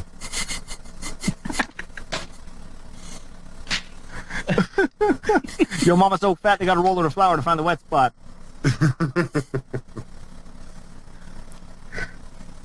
Your mom was so nasty, she puts ice between her legs to keep the crabs fresh. Yo mama so stank, to keep the flies off the food, she takes off her panties. All right, you got me. What's up, Next Jake? question. How you doing? Hey, how's it going? Oh, just going day by day. We're just hanging out in here. How you doing? Pretty good. How about you? Oh, I'm good. What can we do for you? My question is, what is your favorite game that nobody has heard of? Like, what's a game that you love that it seems like nobody you talk to has played? Huh. All right. I just muted you too because your audio is all screwed up. Game that you play that no one's heard of. There's one. It's a game for Xbox Live. It's called Conquest. Oh. And it's a really fun game. The audio engineer is a really good guy. So. I like where this is going. It actually is kind of true because it is an indie game. Nobody really knows about it too much. That's a good one. Conquest on Xbox Live, indie arcade. There's a PS2 game that I picked up. It's called Chaos Wars, and it was only available in North America through GameStop in the States, not even in Canada. And what I like about it, it's one of these strategy RPGs. Oh, yeah. But they take characters from a whole bunch of different universes, and one of them was, once again, I'm bringing up Shadow Hearts, but it was Yuri and Karen and Alice from Shadow Hearts were in it. It is also notorious for having the single worst English dub of any game ever released. And it's because the guy that made it basically hired his brothers, sisters, and cousins to come in and read sheets of dialogue because he figured no one would listen to the English dialogue anyway. So there we go. Chaos Wars, PS2. I'm having a hard time thinking of a game that no one has really ever heard of. So I'll just pick one that I know not a lot of people played based on the downloads for it. And the game's basically dead, so don't buy it now. But there was a game on Xbox Live Arcade called Shred Nebula, which was sort of like a twin-stick shooter. But if any of you remember the multiplayer mode for Star Control 2, it was very similar to that, only with Xbox Live, where you have different ships and it's top-down and they all have different weapons and power-ups and stuff that they can use. I had so much fun playing that game because when I was playing it online, so few people had bought it that literally every day I was playing that game, I was playing with some of the developers. Because not many people bought it, and it was a blast being able to play with the guys that made the game. And like I said, don't buy it now because the online was the best thing about that game, and no one plays it online anymore. So, thank you for the question. Yeah, thanks for the question. I had to disconnect because your audio was kind of all messed up, but thanks for the question.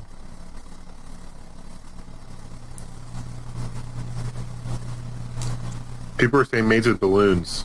Yeah, I love it. Love it. The best dollar you'll ever spend. Best dollar you'll ever spend.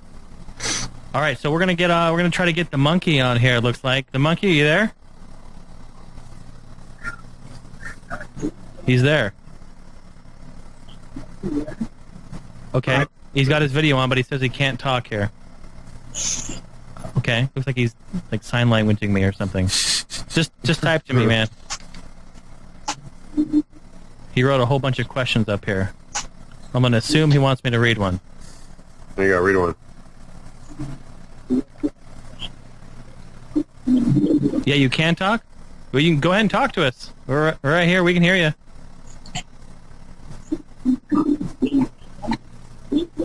No. No, he can't. He can't talk. Okay. Well, I see the question that he posted multiple times in the chat. Okay, so I'll go ahead and read it then. It says here, Jason, I'm assuming he's meaning the whole group here. What are your views on 3D and disabled people? I think it's unfair for those who can't see 3D. If the future is 3D, disabled people will these meaning are screwed. He said will screw over, but he means are screwed. So what are our thoughts on 3D and being disabled, not able to see 3D? That's a serious one. No, that is a serious question. I think they should always have an option where you can view in 2D. Which they do. Yeah, so that's fine. As long as there's an option to view in 2D, then I think it's okay. But if it's only in 3D, like on YouTube, you have the option to turn flip into 2D. It's not like you have to watch it in 3D. Right. I don't think games will ever reach that point, like John said, where they're only going to be in 3D. There's always going to be a 2D option. Definitely.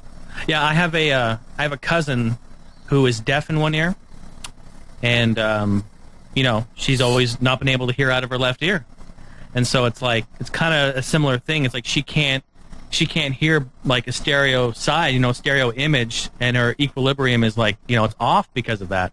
But it's like she still is able to enjoy, things that are happening around here in the world of music and audio and concerts and stuff like that, and I don't know if that's even a good reference, but something similar that I know of. My cousin, one of my cousins, is like that. So, but yeah, I agree with you, John. That's good. Any other thoughts on that, guys? I've got I know I've known a few people who can't see the 3D either because they can't see out of one eye or there's reduced vision in one of them, and yeah, as long as you can turn it off, as long as you can like with the theaters, a lot of movies now are coming out only in 3D. It's hard to find some of these movies on a non-3D theater, and so people have to wait for a Blu-ray where they have the option to turn it off. I think as long as you can get both, you can get 2D and you can get 3D.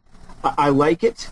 I just worry that also game programmers are going to skew all their visuals to that whole jump out of the screen at you style, which is more aimed at that, which some people feel a little left out. That would make me sad, but yeah, I think all in all, it's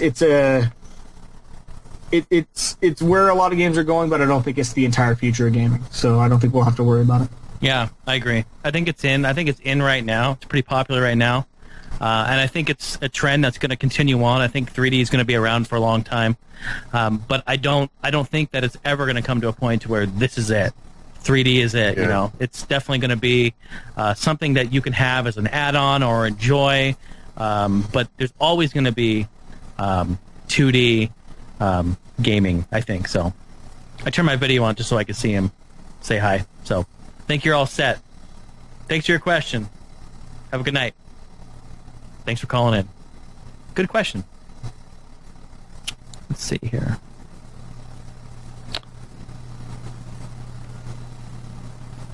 Oh, this guy has a Hydro Thunder picture as his. He did that on purpose. He did it on purpose. He's trying to get me in. He's trying to lure me in. Let's see if he answers. Now people are going to start making their avatars Duke Nukem and all that shit. One guy sent me 148 messages on here. Holy, really? And then he signed off. That's kind of creepy. Very. Don't think that's the right way to get in, but, I don't know. I just work here. So we've got John. John, hey, what's up? Another John. Hey, what's up? Oh, let me plug in my headphones in real quick. I would appreciate that.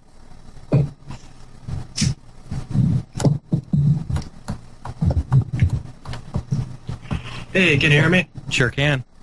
Go on, John. Let me see here. Which kind of caught me out of blue here. Which question did you catch here? Anyone you think is the best. Okay, let's see. And I have a question for you. Did you put the Hydro Thunder picture on there because I love it, or? Absolutely. To be honest, I haven't actually played the game, but I was hoping it would catch your attention, but I will play it. These guys they're getting clever. I'm getting clever, I'll tell you. Hey. Okay. Let's see. What would be your dream crossover game? Did you get that? Yeah, we're thinking. Oh, okay, yeah. What's yours? Yeah, what's yours? Oh, fuck. I didn't even think of one either. You better ask another question then. Crossover game. I don't know. Pete, you got something to say on that? I need time to think on that one.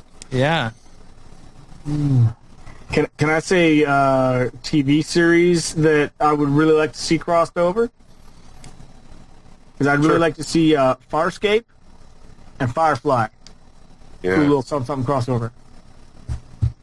One guy, Primal 730, said Killer Instinct versus Mortal Kombat. Yeah. I got it.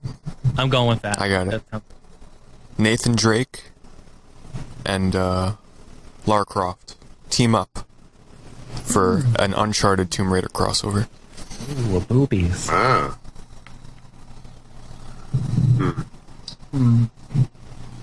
Yeah, we always have this Marvel versus Capcom shit going on. Fucking KI versus MK.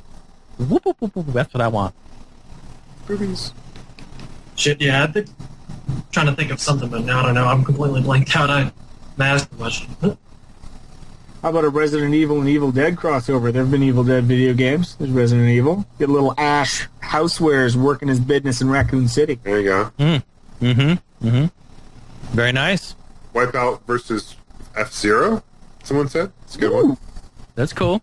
Wouldn't that be funny if we started seeing more racing games that had, like, verses in it? Like, Need for Speed versus, I don't know, Ridge Racer? That would be funny. Yeah. Kellogg's versus Capcom? You got Tony the Tiger versus... Fucking the Leprechaun of Lucky Charms, man. What's his name? His name's Lucky. Oh, right? Lucky. Yeah. All right, John. Well, hey, good question. Crossover action. Good. Thanks for hanging out, dude. Oh, yeah, thanks for having me. Yeah, big fan of the podcast, and yeah, see you guys later. Thanks for listening. That would be funny. Someone in the chat, a couple of people said Battlefield 3 versus Modern Warfare 3, where, like, if you play as the Modern Warfare side, you have the weapons and the controls of Call of Duty, and then if you play on Battlefield, you have, like, the tanks and whatever Battlefield shit you get. That would be pretty funny. I just want to do a follow-up, too. Our last, or 2 questions ago, the monkey with the disabled question, he wanted just to point out he's also from Australia. 6. Seriously, that's 6, I think. Counting them, putting them on the list. We need to go down to the land down under and do a little podcast. That's what I'm saying. saying. Get that sponsored. I think we get some people hanging out up there. Do a little convention down there. No, we don't have enough. Talk about a plane ticket. Yeah, no shit. Right? Pete's like, cost $1,000 each way just to go to Seattle.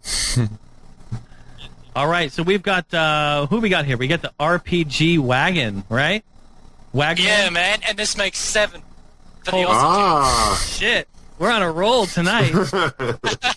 Keeping tabs. What's up, man? How you doing? I'm doing good. Just laying back, chillaxing. Beautiful. Chillaxing, nice. Of course. You know what I'm going to say here if you've been listening. You've got 1, 2, 3, 4, 5, 6, 7 questions. Just pick the Cliff Note one. I'm just gonna pick the first one. Perfect. Okay, guys, what is your favorite villain in a video game and why? This can be an evil mastermind, a psycho, or just a plain asshole. Who's your favorite? I like Bowser because he's just so classic, and he was my first one I remember playing growing up. He was your first? He was my first. He popped my cherry.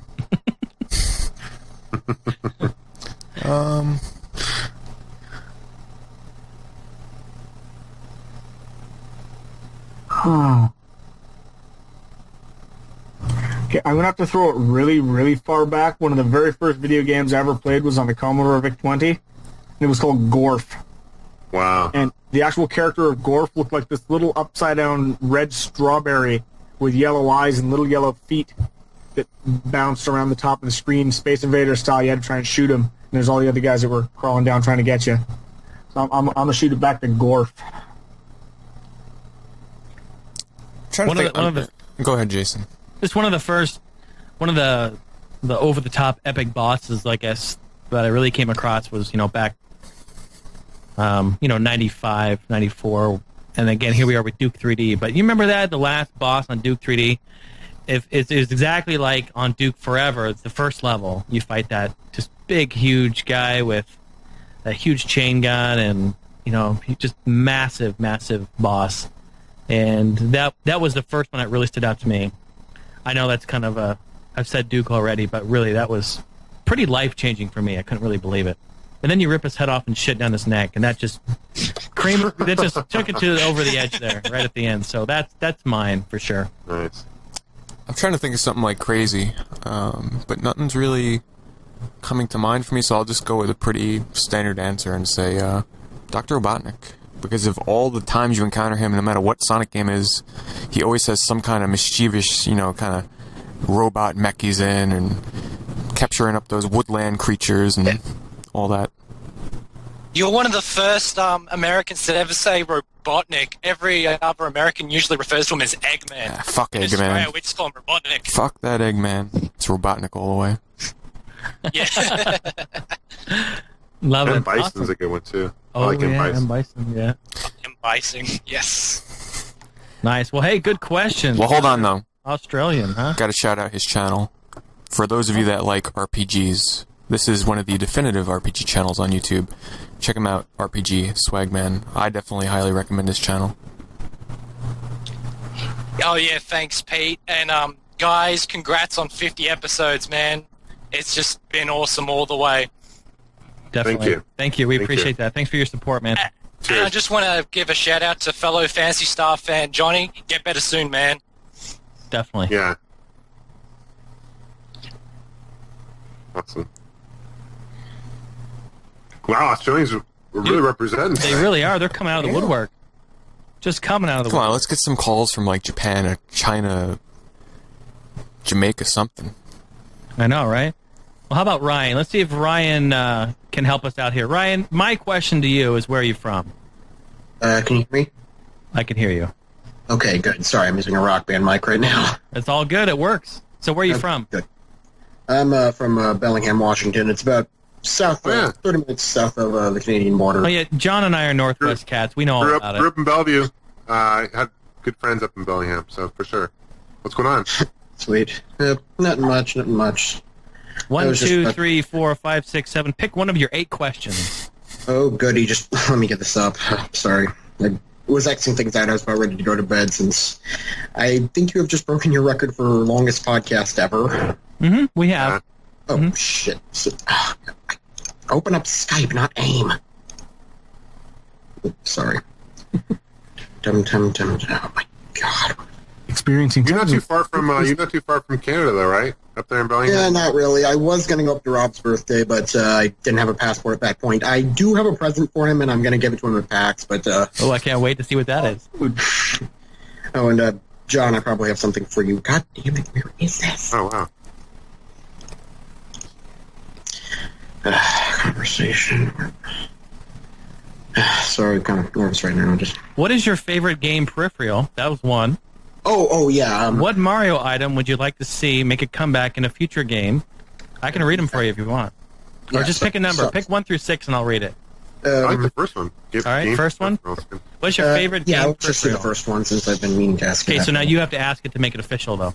All right, what would you consider to be your favorite gaming peripheral? I'd personally say, actual working wise, I'd probably say the Zapper or the Super Scope.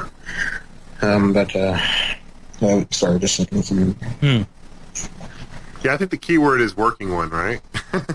I would say mine is by novelty's sake. I'd say most of the stuff on the Wii. My favorite is Pete's Barf controller. Still works. Still works. It's working. So that's mine. I'm gonna go standard answer here, but as a kid, I was so fascinated by that damn NES Zapper.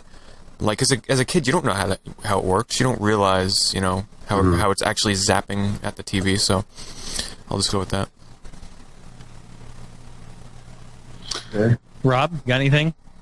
You know what? Actually, I'm just going to, off the top of my head, I'm going to say that what I think one of the coolest peripherals they've come up with so far is actually the Guitar Hero guitar, because it gave all of us who grew up playing a tennis racket rocking out to our favorite 80s hair bands. Oh, yeah! Something to play for real. Yeah, that's a good one. It's a good choice, man. I love the Power Pad for the NES. Yeah, Power Pad's good. Way ahead of its time. I always use my hands, though. You've got to. You've got to. And you're doing the running games?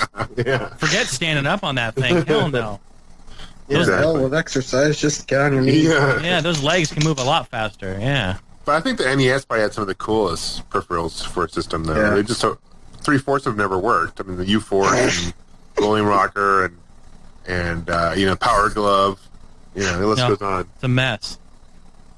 Awesome. Well, hey Ryan, thanks for the question. We'll see you at PAX. Yeah, we'll see you there. You're coming down to PAX? Thanks for actually calling me. I was just out driving for a little while, so.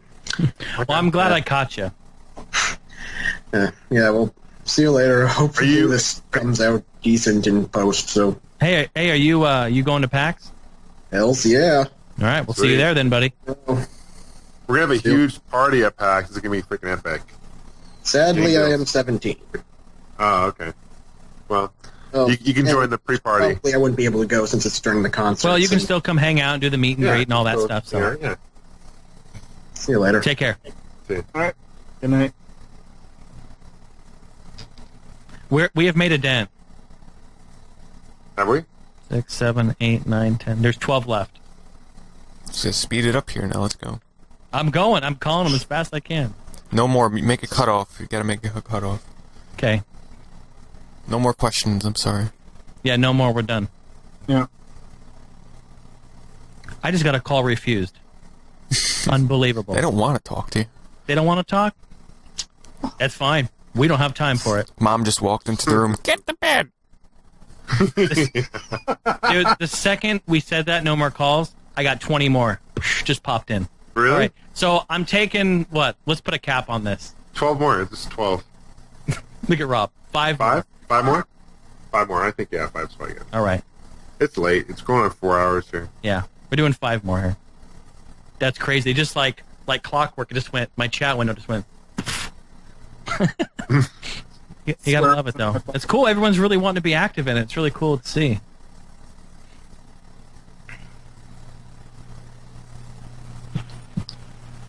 Hey, Zach, you there? Hello? Hey, how's it going?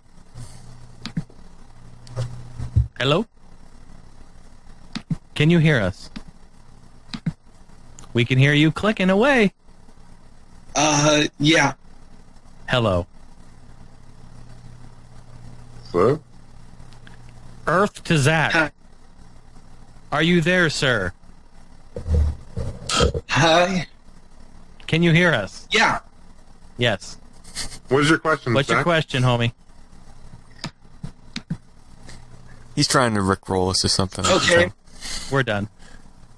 We're done. Next. Oh.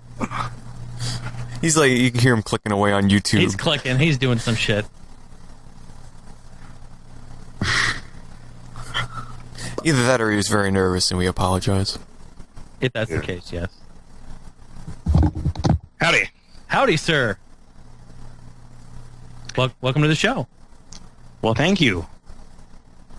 It's Andrew, right? Sure is. Says that in your... Ooh, I left my mic on. Ooh, that's a good thing for us. So what can we do for you? What's your question? Well, let me open my Skype here. Let me guess, you were going to bed. Yeah, kind of, a little bit. Mm-hmm. Almost 4 hours here. And where are you calling from? How do I open the text here on the thing? Where are you calling from? I am calling from Alabama. Nice. Cool. We're keeping track with that one, too. That's Wadden. Okay, I think I remember. Starts out with Princess Peach. Princess Peach, Lara Croft, and Chun-Li. Bang, kill, marry. Go. Okay. Chung-Li, I would bang. Lara Croft, I would bang. Peach, I would kill. I don't know. Because she's always getting kidnapped. What the fuck? Can you just stay still in one place without getting kidnapped? How about you, Rob? I don't think so on that one. So it was Chun-Li, Princess Peach, and Lara Croft? Mm-hmm. Can we do like Chung-Li and like Lara Croft together? Okay, I'd probably bang Chun-Li. I'd kill Princess Peach because she's about the only one I'd actually have a chance of killing. And then I'd probably marry Lara Croft because she's rich and she has, all the guns, so she'd kill me if I didn't. There we go. Princess Peach, bang, then kill. Lara Croft, marry. Chun-Li, bang. Easy. I love how he bangs all three. Yeah, absolutely. So thanks for your question, Andrew. Hey, Pete, how about you, buddy? Bang, bang, bang across the board. Yeah, see that? Bang all three. That's the way the players do it. Look at Big Shooter right here. Huh? Look at this guy. What about you, Andrew? What would you do? Let's see here. Kill Peach. That way, no more problems in Mushroom Kingdom lands. Yeah. And then probably run away from the other two. They'd probably both kill me first. You try at least bang them once, all right? At least try to bang them. Yeah, you got to bang one of them at least. Yeah, gotta get those thunder thighs. Thunder thighs. Thunder thighs. She's Awesome. pregnant. I guess we talked about that in the last episode, but yeah, Chun-Li's pregnant. It's crazy. Jason I know. I'm going to be a dad. It's fucked up. I would have known. Andrew, Guys, thanks for your question. Thanks for having me on the show. Yeah, thanks for your Andrew. question. Take care, man.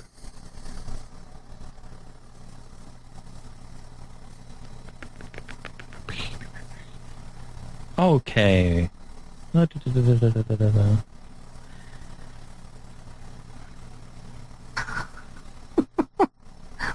of the guys in the chat there just said, "Bang Laura Croft, marry her for her money, and then kill her for the inheritance." Nice. Got it all planned out. Smart man. Yeah, but Hey, would you Cameron, stuff? are you there? Hey, How's it going? it's going pretty well. Where are you calling from? I'm calling from Baltimore, Maryland. Excellent. Thanks for tuning in. Yeah, thanks. What's your question? I was wondering, what do you guys think about video game-based films? Well, my favorite's E.T. on Atari 2600, so I love them. I just want to say I'm looking forward to the fan project of, you guessed it, the Sonic the Hedgehog movie that's coming out. Some of you might remember that Mega Man movie, that fan project movie that came out. Rob, I'm sure, yes, he does. Well, they're working on a Sonic the Hedgehog fan-made film, and it's not like a piece of crap like you might imagine it to be. They just released the trailer, and I have to say the live-action version of Sonic himself looks pretty damn decent. It's CG, but it looks pretty good, and they're getting Jaleel White to voice act for him, which was the voice actor for Sonic and Adventures of Sonic the Hedgehog and Sonic Saddam, so should be pretty epic. Cool. Very cool. So are we talking about games based on movies or movies based on games? What was the question? Pretty much both. Mainly like films based on games, like Resident Evil, Doom. There are fan projects too, like the Mega Man fan movie and stuff like that. But just in general. Generally, they're not my favorite kind of movies. I mean, you look at Mario Brothers, Super Mario Brothers, the movie, terrible. Terrible. But there's a few. You get some good ones. Like Mortal Kombat was good. I like Mortal Kombat. That was a good movie. The first one, anyway. I don't know, Rob. You're gonna jump in. I actually, okay, I'm probably going to get flamed all to hell for this, but I don't care. I liked the Super Mario Brothers movie. It had nothing to do with the games. It's Bob Hoskins' only regret in his entire acting career. But I enjoyed it for the fact that it was so horrible. The same way people like the Street Fighter movie with Jean-Claude Van Damme getting on his boat and going up Reaver. It was, but yeah, I think we have yet to see a truly quality video game movie so far. Max Payne was bad. Movie. Definitely. I don't know. What are your thoughts? Yeah, I kind of feel the same way. Not they're talking about these new projects they have coming up, like Uncharted and the licensed Devil May Cry films and World of Warcraft films and all that. I just don't think there's much there other than money to be made and money to be lost. Yeah, but that's true. It's true. But here's the deal, though. Like games nowadays are almost like movies because they have a story. There's a beginning, middle, end, and there's a huge plot. And a lot of modern games. But back in the day, like trying to make Mario Brothers a movie with like that small of a plot, it's hard to do. So maybe they can get away with like Uncharted. They might be able to get away with a movie on that one. Does that make sense? I don't know. Yeah. So we'll see. Well, thanks for your question, Cameron. Hope that answered it for you. Yeah. It's like Kong the movie. Thank you so much for having me on here. Yeah, thanks for listening. No worries, man. Take care. All right. Are you going to go to... Hey, are you still there? He's gone. Is he gone? Yep. Okay. I was going to ask if he's going to pack east. All right. We're down to... We got 3 more. 3 more.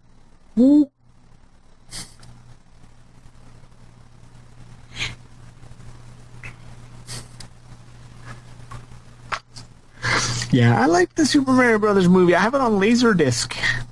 Do you? Yeah, I do.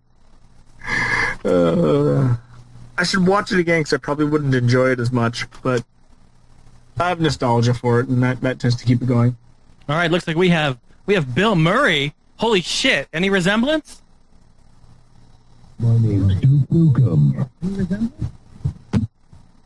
Wah, wah, wah. Hey, Bill, are you there? He's got echoing. He's just trying to have fun with us. See Boom, boom, boom, boom, boom, boom. Let's see. Okay.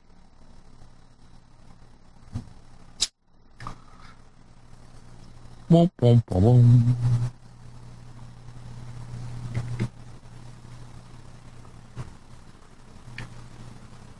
Next lady for a shave. Wow, nothing but a problem. Okay, that one didn't work. Boom, boom, boom, boom.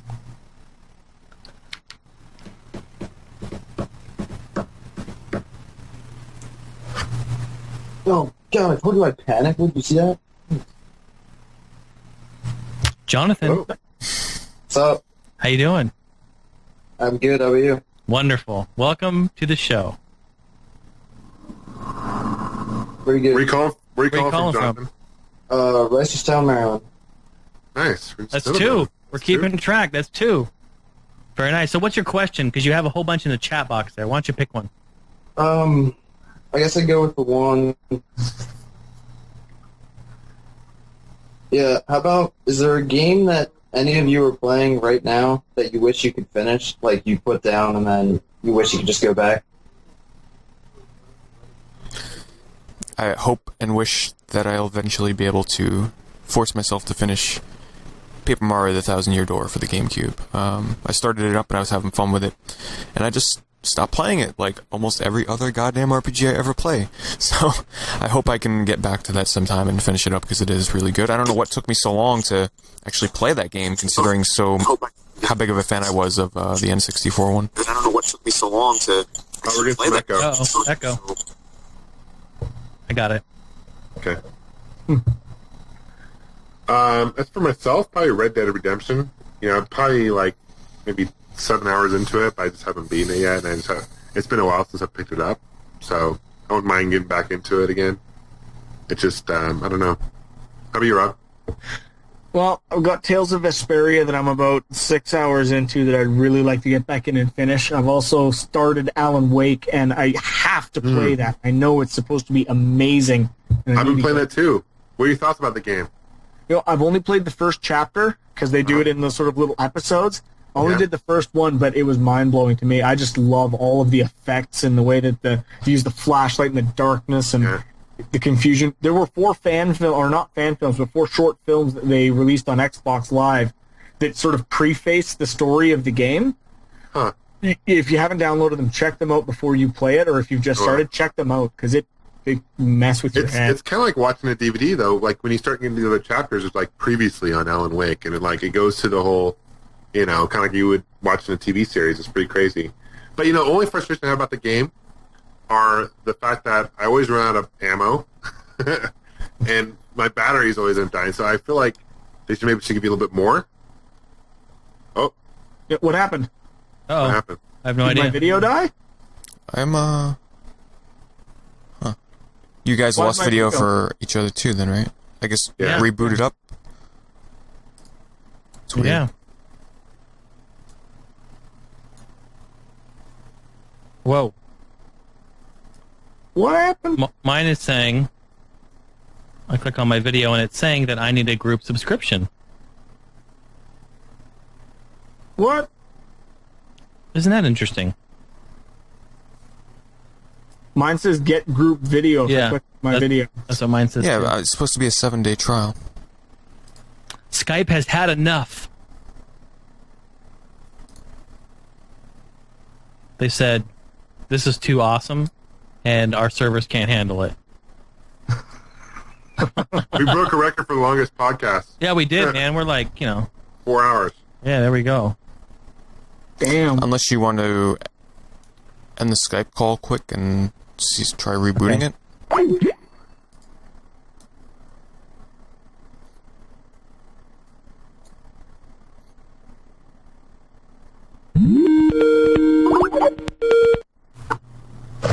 No. Hello? Hey.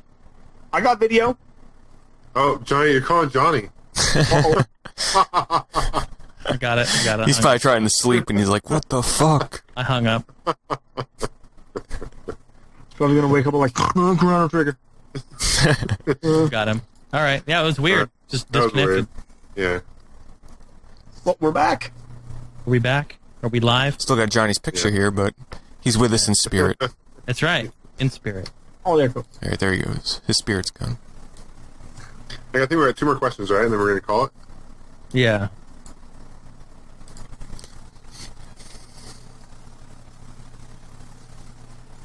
It's been a good podcast. Good long. Yes. Good fun. Good fun times. This is definitely one for our fans. You know what I mean? Yeah, for the fans.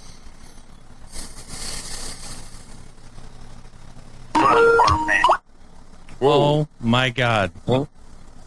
Kent, are you there? You there? Hello? All right. Goodbye. We can't forget that this is probably a lot of people. It's probably a lot of people's first time using Skype, so kind of expected this. True. It's true. There's an option to test call quality on Skype, by the way. You can test out your microphone and make sure you can hear yourself. Pete, they want you to drop the F-bomb. Already did. Man. You only get it once per podcast. This time I think you actually got 2 or 3 times when I was talking about Mr. Eggman and Robotnik. These command performance requests for the dirty language there. That sounds special. Mr. Techno Squeak. Hello, Mr. Techno Squeak. Are you there, Squeaky? Come on now. Everyone can't be having problems. We have enough as it is. Can't hear you, homie. Wow. All right. He says he has a mic, but...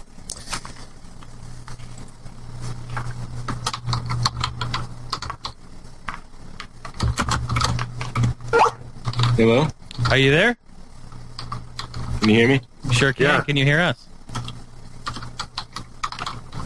Hello, hello. Yeah, Hello. what's going on? Can you hear us?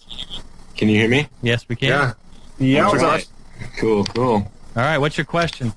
All right, my question is, with almost all movies coming out in 3D, where do you think cinema is heading? I think cinema's heading. into more expensive movie tickets. Yeah, it's just got to keep going up and up, you know what I mean? It's going to go smell-o-vision. You can smell it. They already have that at Disneyland, you know, that ride you sit in and it has trees where you fly over. Soarin', Soaring over California, yeah. That's what it's going to be. It's going to be just a fucking ride you sit in and just takes you all over the place. I really don't know, though. I don't watch a lot of movies, so I don't know. I think that movies are in a bit of trouble because 99% of what you're seeing nowadays is remakes of 80s classics, and for the love of God, can Hollywood stop doing that and ruining our childhoods? Okay? Wait until this generation dies if you have to do that, okay? But don't tarnish... They're remaking Footloose, for the love of God. Yeah. It hasn't been... They need to wait longer. A lot longer. Yeah, and that's not Footloose. Like, none of the political and social sort of... Basically, the political and social world at the time for that movie were what made it. And you can't try and apply that to modern society. It's not the same anymore, and what they're trying to do with it doesn't work. So it's just it just frustrates me all the hell to see all these great movies being remade in what I think are far worse fashion. Like the new Conan, has anyone seen that? With all those eye makeup and his emo broodiness?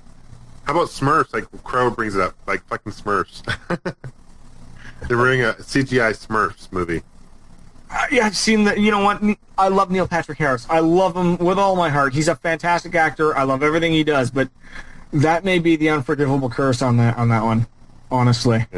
Yeah. Well, there you go. Anyone else got anything to add to that? A bug just dropped on my arm. I killed him. You murderer! So, Ken, thanks for your call, buddy. Thanks for hanging out over there. A bug just landed on your arm and you killed it. Just like we killed the quest. All right, so we're going to Yeah. wrap this up, guys. This Yeah, has let's been wrap the it up. longest podcast in the history of podcasting, so it's been great. Yeah. We're going to get on to one more here. We have, looks like Mega. What's up, Mega?